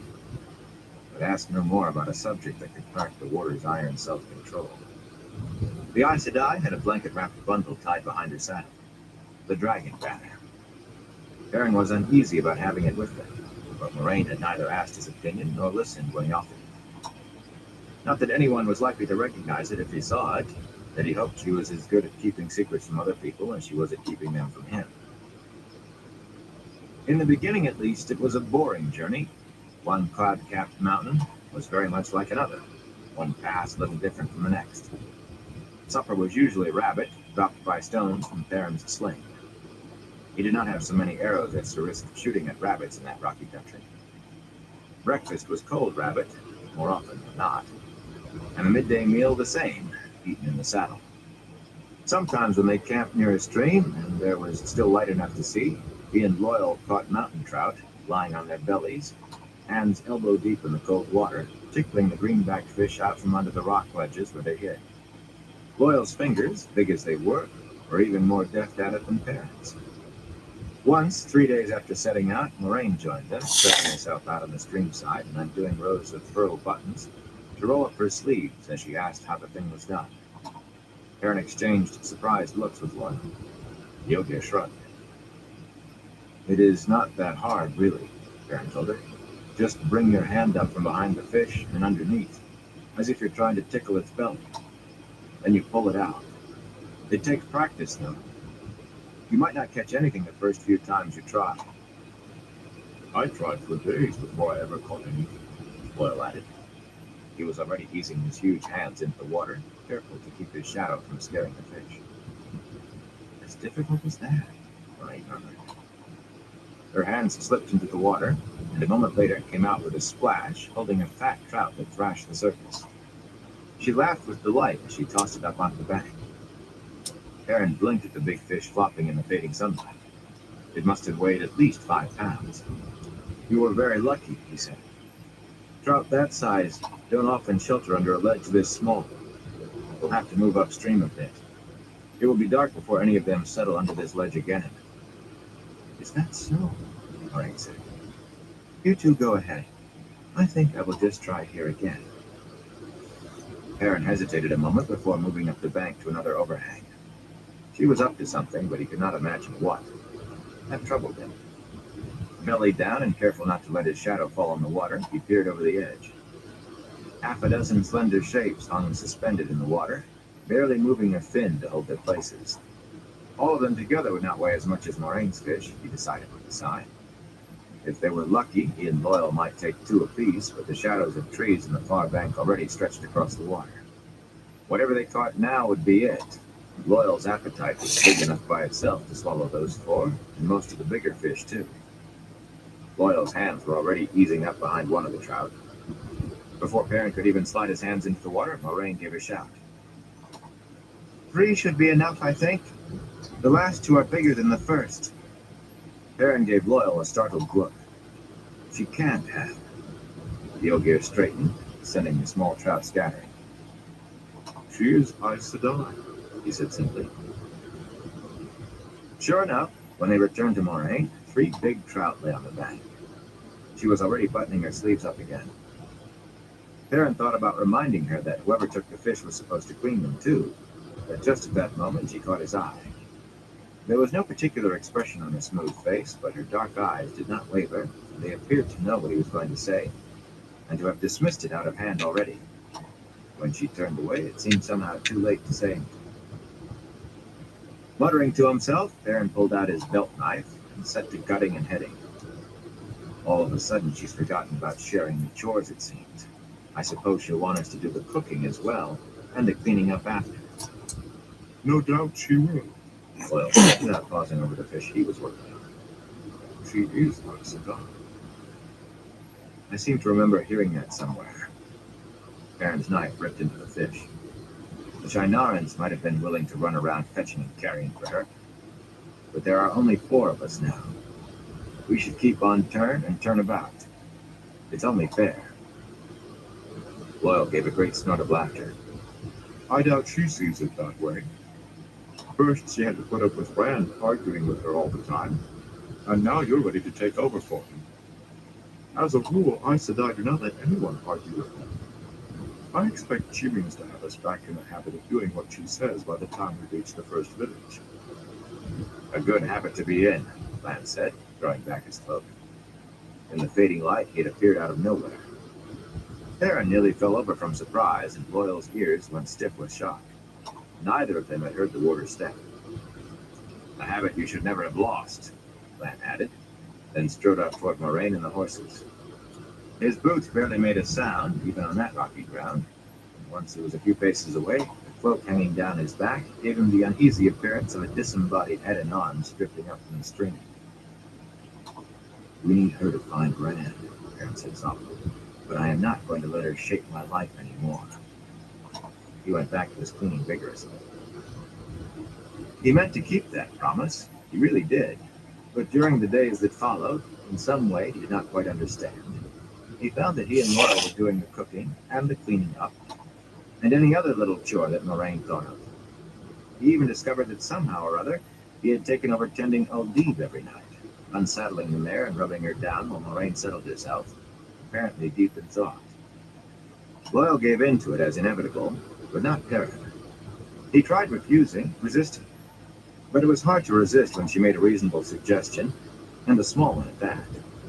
Only there was always another suggestion behind it, as reasonable and small as the first, and then another. The simple force of her presence, the strength of her gaze, made it difficult to protest. Her dark eyes would catch his at the moment he opened his mouth. A lift of her eyebrow to suggest he was being rude, a surprised widening of her eyes that he could object to so small a request. A level stare that held in it everything that was Aes Sedai.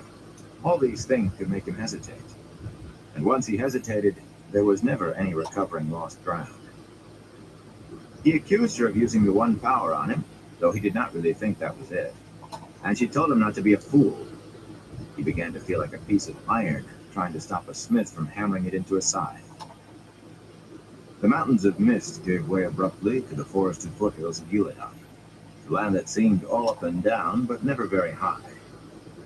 Deer, which in the mountains had often watched them warily, as if uncertain what a man was, began to bound away, white tails flickering at the first sight of the horses. Even Perrin now caught only the faintest glimpses of the gray-striped mountain cats that seemed to fade away like smoke. They were coming into the lands of men. Lan stopped wearing his color-shifting cloak and began riding back to the rest of them more often, telling them what lay ahead. In many places, the trees had all been cut down. Soon fields encircled by rough stone walls and farmers plowing round the sides of hills were common sights, if not exactly frequent, along with lines of people moving across the plowed ground, sowing seed from sacks slung from their shoulders. Scattered farmhouses and barns of gray stone sat on hilltops and ridges. The wolves should not have been there. Wolves avoided places where men were, but Perrin could still sense them, an unseen screen and escort ringing the mounted party.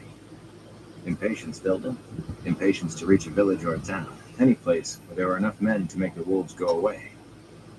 I'll be right back. Day after sighting the first field, just as the sun touched the horizon behind them, they came to the village of Jara, not far north of the border with Amadisia. Chapter 8. Jara. Gray stone houses with slate roofs lay clustered along the few narrow streets of Jara, clinging to a hillside above a little stream spanned by a low wooden bridge. The muddy streets were empty, and so was the sloping village green, except for one man sweeping the steps of the village's only inn, standing beside its stone stable, but it looked as if there had been a good many people on the green not long before. Half a dozen arches woven of green branches and dotted with such few flowers as could be found this early in the year stood in a circle in the middle of the grass. The ground had a trampled look, and there were other signs of a gathering. A woman's red scarf lying tangled at the foot of one of the arches, a child's knitted cap, a pewter pitcher tumbled on its side, a few half-eaten scraps of food. The aromas of sweet wine and spiced cakes flung about the green, mixed in with smoke from dozens of chimneys and evening meals cooking. For an instant, Perrin's nose caught another odor, one he could not identify, a faint trail that raised the hair on the back of his neck with its mildness. Then it was gone. But he was sure something had passed that way, something wrong. He scrubbed at his nose as if to rub away the memory of it. It can't be Rad. Like, even if he has gone mad, that can't be him, can it? A painted sign hung above the inn door, a man standing on one foot with his arms thrown in the air. Arlen's Leap. As they drew rein in front of the square stone building, the sweeper straightened, yawning fiercely. He gave a start at Perrin's eyes, but his own already protruding eyes went wide when they fell on Boyle. With his wide mouth and no chin to speak of, he looked something like a frog. There was an old smell of sour wine about him. To Perrin, at least. The fellow had certainly been part of the celebration. The man gave himself a shake and turned it into a bow with one hand resting on the double row of wooden buttons running down his coat. His eyes flickered from one to another of them, popping even more every time they rested on Loyal. Welcome, good mistress, and the light illumine your way. Welcome, good masters. You wish food, rooms, baths, all to be had here at the Leap. Master Herod, the innkeeper, keeps a good house. I am called Simeon. If you wish anything, ask for Simeon, and he will get it for you. He yawned again, covering his mouth in embarrassment and bowing to hide it. I beg your pardon, good mistress. You have come far? Have you word of the great hunt? The hunt for the Horn of Valir? Or the false dragon? It said there's a false dragon in Tarabon. Or maybe Arid Daman. We have not come that far, Lan said, swinging down from the saddle. No doubt you know more than I. They all began dismounting. You have had a wedding here? Moraine said. A wedding, good mistress? Why, we've had a lifetime of weddings. A plague of them. All in the last 2 days. There isn't a woman old enough to speak the betrothal remains unmarried. Not in the whole village. Not for a mile in any direction. Why, even Widow Jorith dragged old Banas through the arches. And they'd both sworn they'd never marry again. It was like a whirlwind just snatched everybody up. Rilith, the weaver's daughter, she started it, asking John the blacksmith to marry her, and him old enough to be her father and more. The old fool just took off his apron and said yes, and she demanded the arches be put up right then and there. Wouldn't hear of a proper wait, and all the other women sided with her. Since then, we've had marriages day and night. Why, nobody's had any sleep at all, hardly. That's very interesting, Perrin said when Simeon paused to yawn again. But have you seen a young... It is very interesting, Moraine said, cutting him off. And I would like to hear more of it later, perhaps. For now, we would like rooms and a meal. Lan made a small gesture toward Perrin, down low, as if telling him to hold his tongue. Oh, of course, good mistress. A meal, rooms. Simeon hesitated, eyeing Loyal. We'll have to push 2 beds together for... He leaned closer to Moraine and dropped his voice. Pardon me, good mistress, but, what exactly is he? Meaning no disrespect, he added hastily. He had not spoken softly enough, for Loyal's ears twitched irritably. I am Ogier. What did you think I was, a Trolloc? Simeon took a step back at the Give me room. 1 second, everyone. Trolloc, good, master. Why, I'm a grown man. I don't believe in children's tales. Did you say Ogier? Why, Ogier are that is... In desperation, he turned to bellow toward the stable next to the inn. Nico! Patron! Visitors! Come see to their horses! After a moment, 2 boys with hay in their hair tumbled out of the stable, yawning and rubbing their eyes. Simeon gestured to the steps, bowing as the boys gathered reins. Perrin slung his saddlebags and blanket roll over his shoulder and carried his bow as he followed Moraine and Lan inside, with Simeon bowing and bobbing ahead of him. Loyal had to duck low under the lintel, and the ceiling inside only cleared his head by a foot. He kept rumbling to himself about not understanding why so few humans remembered the Ogier. His voice was like distant thunder. Even Perrin, right in front of him, could only understand half of his words.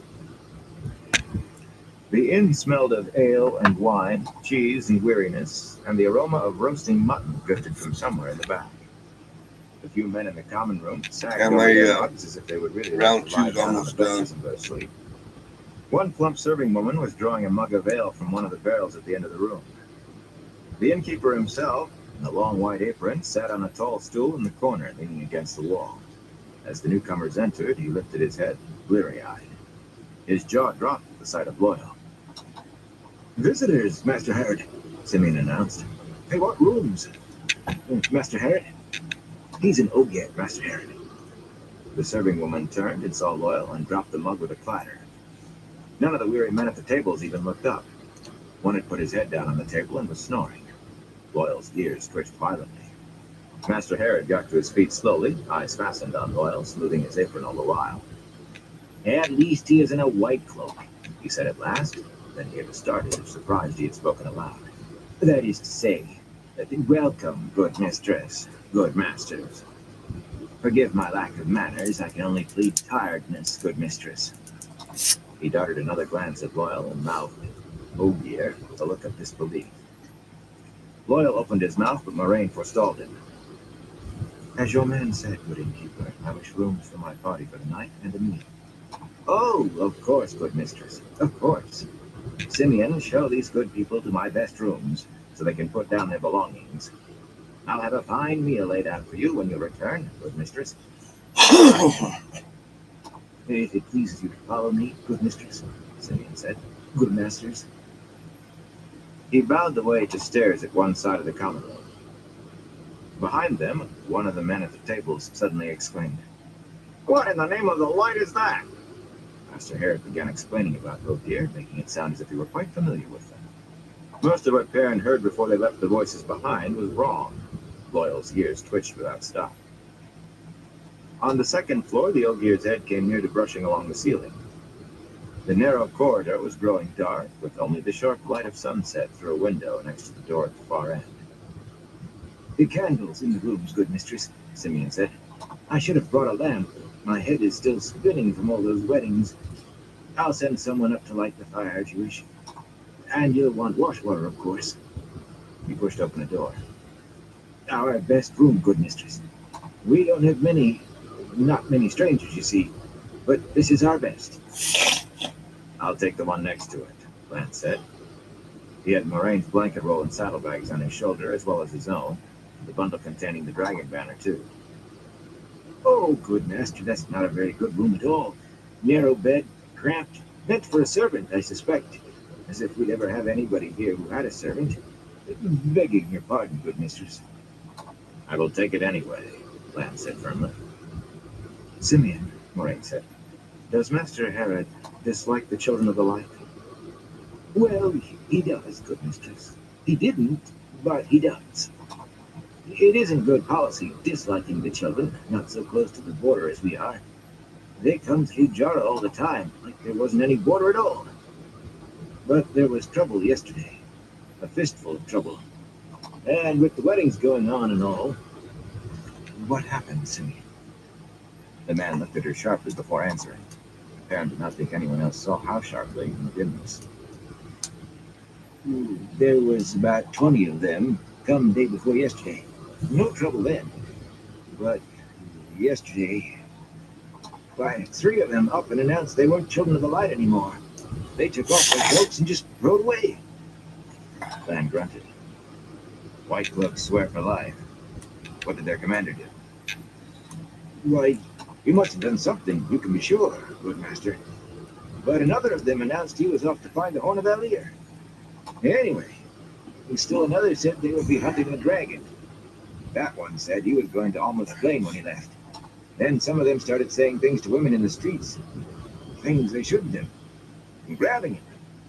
The women were screaming and children yelling at the ones bothering the women. I never saw such commotion. Didn't any of you try to stop them? Perrin said. Good master, you carry that axe like you know how to use it. But it isn't so easy to face up to men with swords and armor and all, when all you know how to use is a broom or a hoe. The rest of the White Cloaks, those that hadn't gone off, put an end to it. Almost came to drawing swords. And that wasn't the worst. 2 more just went mad, if the others weren't. Those 2 started raving that Jara was full of dark friends. They tried to burn the village down, said they would, beginning with the leap. You could see the burn marks out back, where they got it started. Fought the other White Cloaks when they tried to stop them. The White Cloaks that were left, they helped us put it out, tied those 2 up tight, and rode out of here. Back toward Amadesia. Good riddance, I say. And if they never come back, it'll be too soon.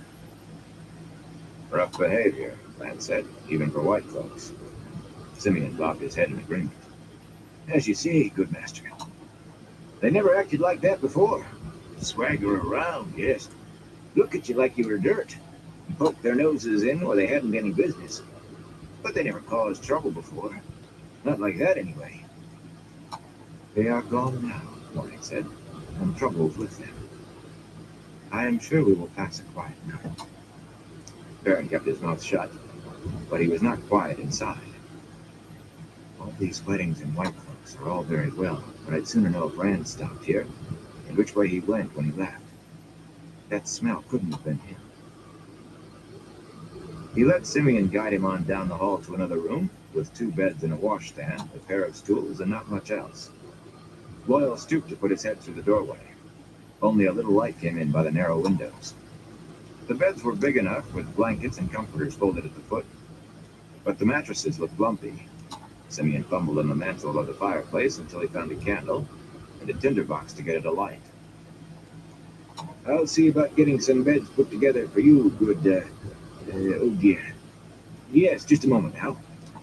He showed no sign of hurry to be about it, though, fussing with the candlestick as if he had to place it just right. Perrin thought he looked uneasy. I'd be more than uneasy if White Cloaks had been acting like that in Emmons Field. Simeon, has another stranger passed through here in the last day or 2? A young man, tall, with gray eyes and reddish hair. He might have played the flute for a meal or a bed. I remember him, good master, Simeon said, still shifting the candlestick. Came yesterday morning early. Looked hungry, he did. He played the flute for all the weddings yesterday. Good-looking fellow. Some of the women eyed him at first, but... He paused, looking at Perrin sideways. Is he a friend of yours, good master? I know him, Perrin said. Why? Simeon hesitated. No reason, good master. He was an odd fellow, that's all. He talked to himself sometimes. Sometimes he laughed and nobody had said anything. Slept in this very room last night for part of it. Woke us all in the middle of the night yelling. It was just a nightmare, but he wouldn't stay any longer. Master Harrod didn't make much effort to talk him into it. After all that noise. Simeon paused again. He said something strange when he left. What? Harrod demanded. He said somebody was after him. He said. The chinless man swallowed and went on more slowly. Said they'd kill him if he didn't go. One of us has to die, and I mean it to be him. His very words. He did not mean us, Loyal grumbled. We are his friends. Of course, good Ogier. Of course he didn't mean you. I don't mean to say anything about a friend of yours, but I think he's sick. In the head, you know. We will take care of him, Baron said. That's why we're following him. Which way did he go? I knew it, Simeon said, bouncing on his toes. I knew she could help as soon as I saw you. Which way? The east, good master. East, like the Dark One himself was on his heels. Do you think she'll help me? Help my brother, that is. Gnome's bad sick. Mother Rune says she can't do anything. Baron kept his face expressionless and bought a little time to think by propping his bow in the corner and setting his blanket roll and saddlebags on one of the beds. The problem was that thinking did not help much. He looked at Loyal, but found no help there. Consternation had the Ogier's ears drooping and his long eyebrows hanging down on his cheeks. What makes you think she can help your brother? Stupid question. The right question is, what does he mean to do about it? Why, I traveled to Johanna once, good master, and I saw two women like her. I couldn't mistake her after that. His voice dropped to a whisper. It said, they can raise the dead, good master. Who else knows this? Baron asked sharply. At the same time, Loyal said, If your brother is dead, there is nothing anyone can do. The frog-faced man looked from one to the other of them anxiously, and his words came in a babble. No one knows but me, good master. Gnome isn't dead, good Ogier. Only sick. I swear nobody else could recognize her.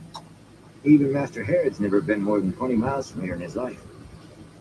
He's so bad sick. I'd ask her myself, only my knees would be shaking so hard she couldn't hear me talk. What if she took offense and called down lightning on me? And what if I'd been wrong? It isn't the kind of thing you accuse a woman of without... He raised his hands, half in pleading, half as if to defend himself. I can make no promises, Baron said, but I'll speak to her. Loyal, why don't you keep Simeon company till I've spoken to Moraine? Of course, the Ogier boomed. Simeon gave a start when Loyal's hand swallowed his shoulder. he will show me my room and we will talk. Tell me, Simeon, What do you know of trees? it's trees good up here? Baron did not wait any longer. He hurried back down the dark hall and knocked on Moraine's door, barely waiting for her peremptory come before pushing in. Half a dozen candles showed that the Leap's best room was none too good, though the one bed had 4 tall posts supporting the canopy, and the mattress looked less full of lumps than pears. There was a scrap of carpet on the floor and 2 cushioned chairs instead of stools. Other than that, it looked no different from his room. Moraine and Lamb stood in front of the cold hearth as if they had been discussing something, and the Aes Sedai did not look pleased at being interrupted. The warder's face was as imperturbable as a carving. Rand's been here all right, Baron started off. That fellow Simeon remembers him. Moraine hissed through her teeth. You were told to keep your mouth shut, Lamb growled. Baron squared his feet to face the warder. That was easier than facing Moraine's glare. How could we find out whether he had been here without asking questions? Tell me that. He left last night, if you're interested, heading east, and he was carrying on about somebody following him, trying to kill him. East, Moraine nodded. The utter calm of her voice was at odds with her disapproving eyes. That is good to know, though it had to be so if he was going to tear.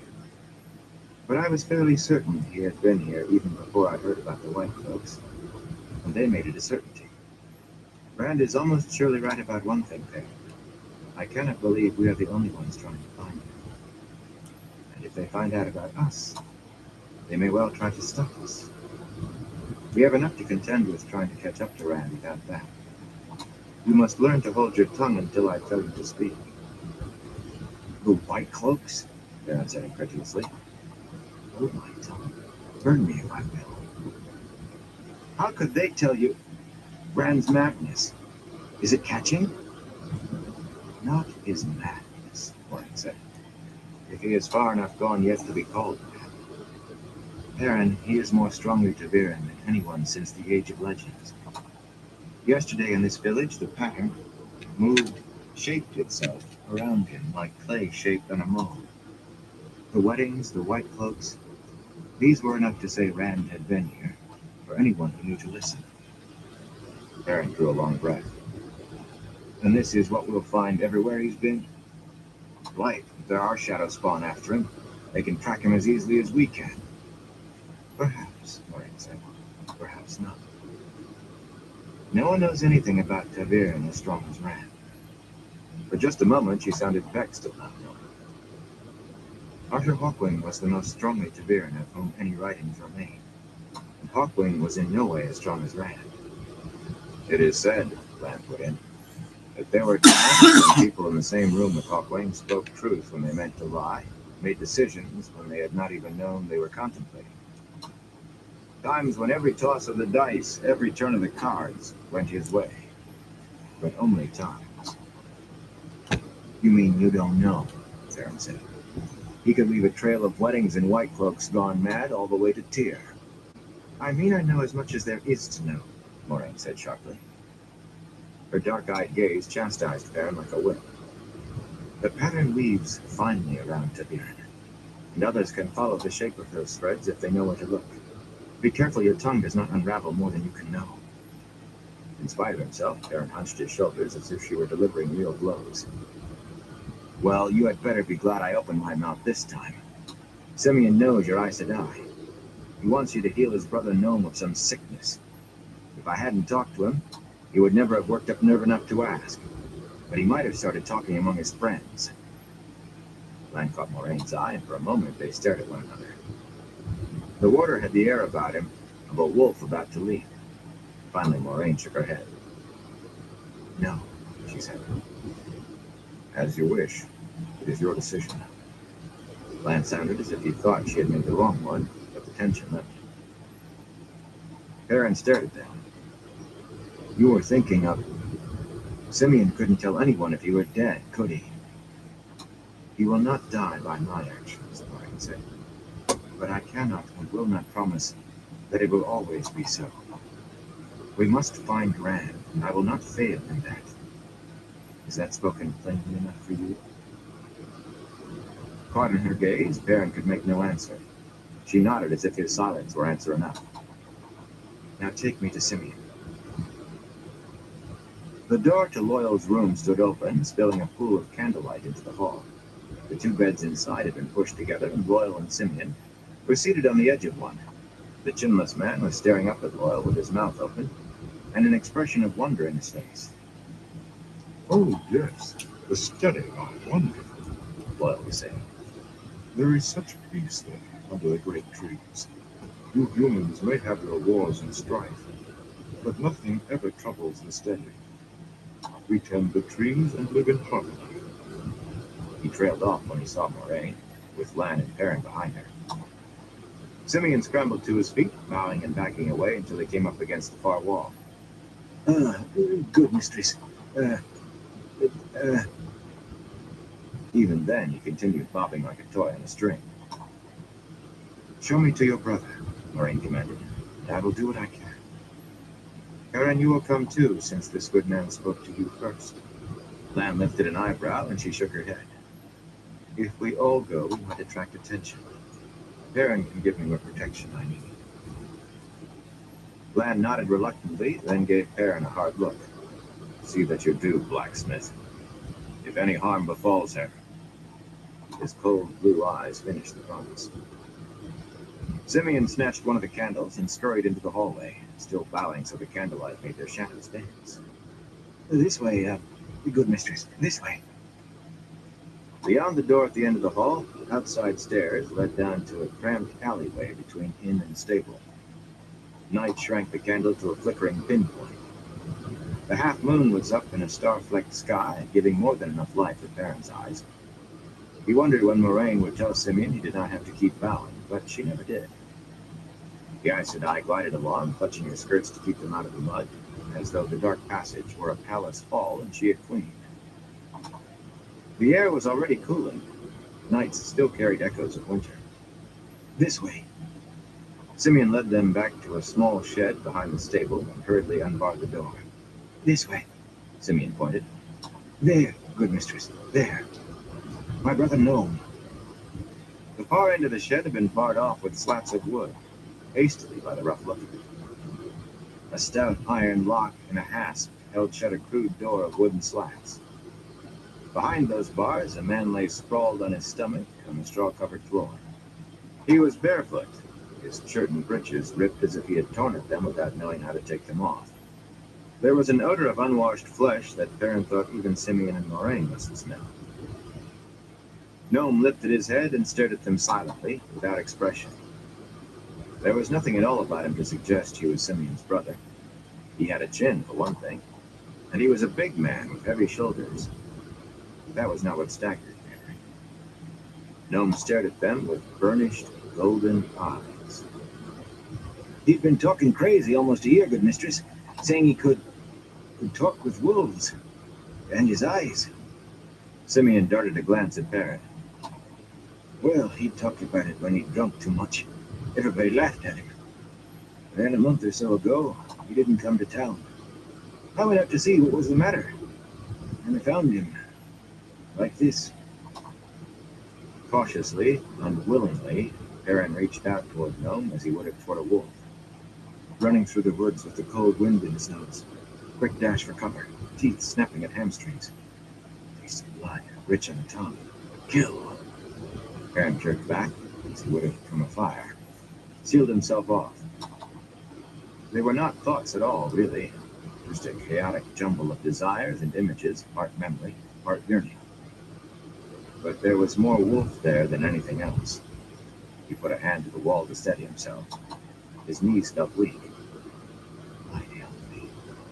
Moraine put a hand on the lock. Master Herod has the key, good mistress. I don't know if he'll...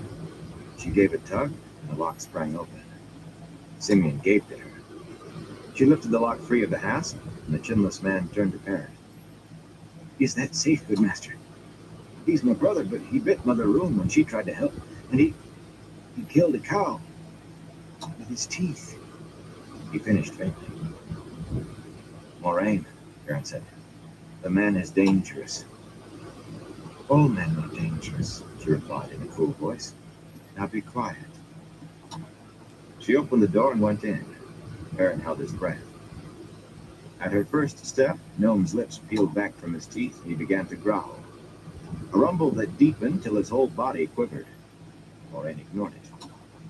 Still growling, Gnome wrinkled backwards in the straw as she came closer to him until he had backed himself into a corner. Or she had backed him. Slowly, calmly, the Aes Sedai knelt and took his head between her hands. Gnome's growl heightened to a snarl, then tailed off in a whimper before Perrin could move. For a long moment, Moraine held Gnome's head, then just as calmly released it and rose. Perrin's throat tightened as she turned her back on Gnome and walked out of the cage, but the man only stared after her. She pushed the slatted door to, slipped the lock back through the hasp, not bothering to snap it shut. And Gnome hurled himself snarling against the wooden bars. He bit at them and battered them with his shoulders, trying to force his head between them, all the while snarling and snapping. Moraine brushed straw from her skirt with a steady hand and no expression. You do take chances, Perrin breathed. She looked at him, a steady, knowing gaze, and he dropped his eyes. His yellow eyes. Simeon was staring at his brother. Can you help him, good mistress? He asked hoarsely. I am serious, she said. Can't you do anything, good mistress? Something? One of those... His voice fell to a whisper. Aes Sedai things. Healing is not a simple matter, Simeon, repeated comes from within as much as from the I'll be right back. There is nothing here that remembers being known. Nothing that remembers being a man. There are no maps remaining to show him the path back. Nothing left to take that path. Gnome is gone, Simeon. He just used to talk funny, good mistress. When he'd had too much to drink, he just... Simeon scrubbed a hand across his eyes and blinked. Thank you, good mistress. I know you'd have done something if you could. She put her hand on his shoulder, murmured comforting words, and then she was gone from the shed. Perrin knew he should follow her, but the man, what had once been a man, snapping at the wooden bars, held it. He took a quick step and surprised himself by removing the dangling lock from the hasp. The lock was a good one, the work of a master smith. Good master? Perrin stared at the lock in his hand, at the man behind in the cage. Gnome had stopped biting at the slats. He stared back at Perrin warily, panting. Some of his teeth had broken off jaggedly. You can leave him in here forever, Perrin said. But I don't think he'll ever get any better. If he gets out, good master, he'll die. He will die in here or out there, Simeon. Out there, at least, he'll be free, as happy as he can be. He is not your brother anymore, but you're the one who has to decide. You can leave him in here for people to stare at, leave him to stare at the bars of his cage until he finds a way. You cannot cage a wolf, Simeon. Not and expect it to be happy, or live long. Yes, Simeon said slowly. Yes, I see. He hesitated, then nodded, and jerked his head toward the shed door. That was all the answer Perrin needed.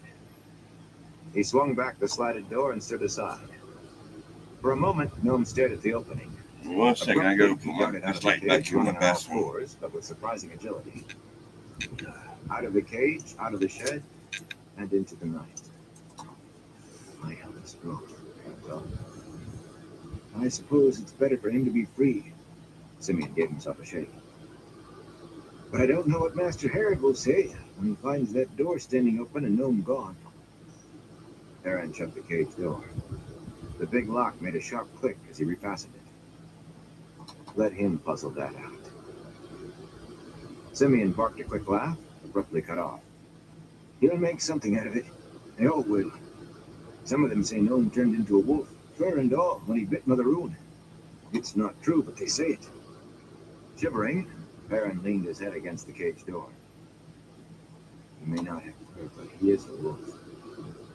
He is a wolf, not a man. Why help me? We didn't keep him here always, Simeon said suddenly. He was at Mother Rune's house, but she and I got Master Herod to move him here after the White Cloaks came.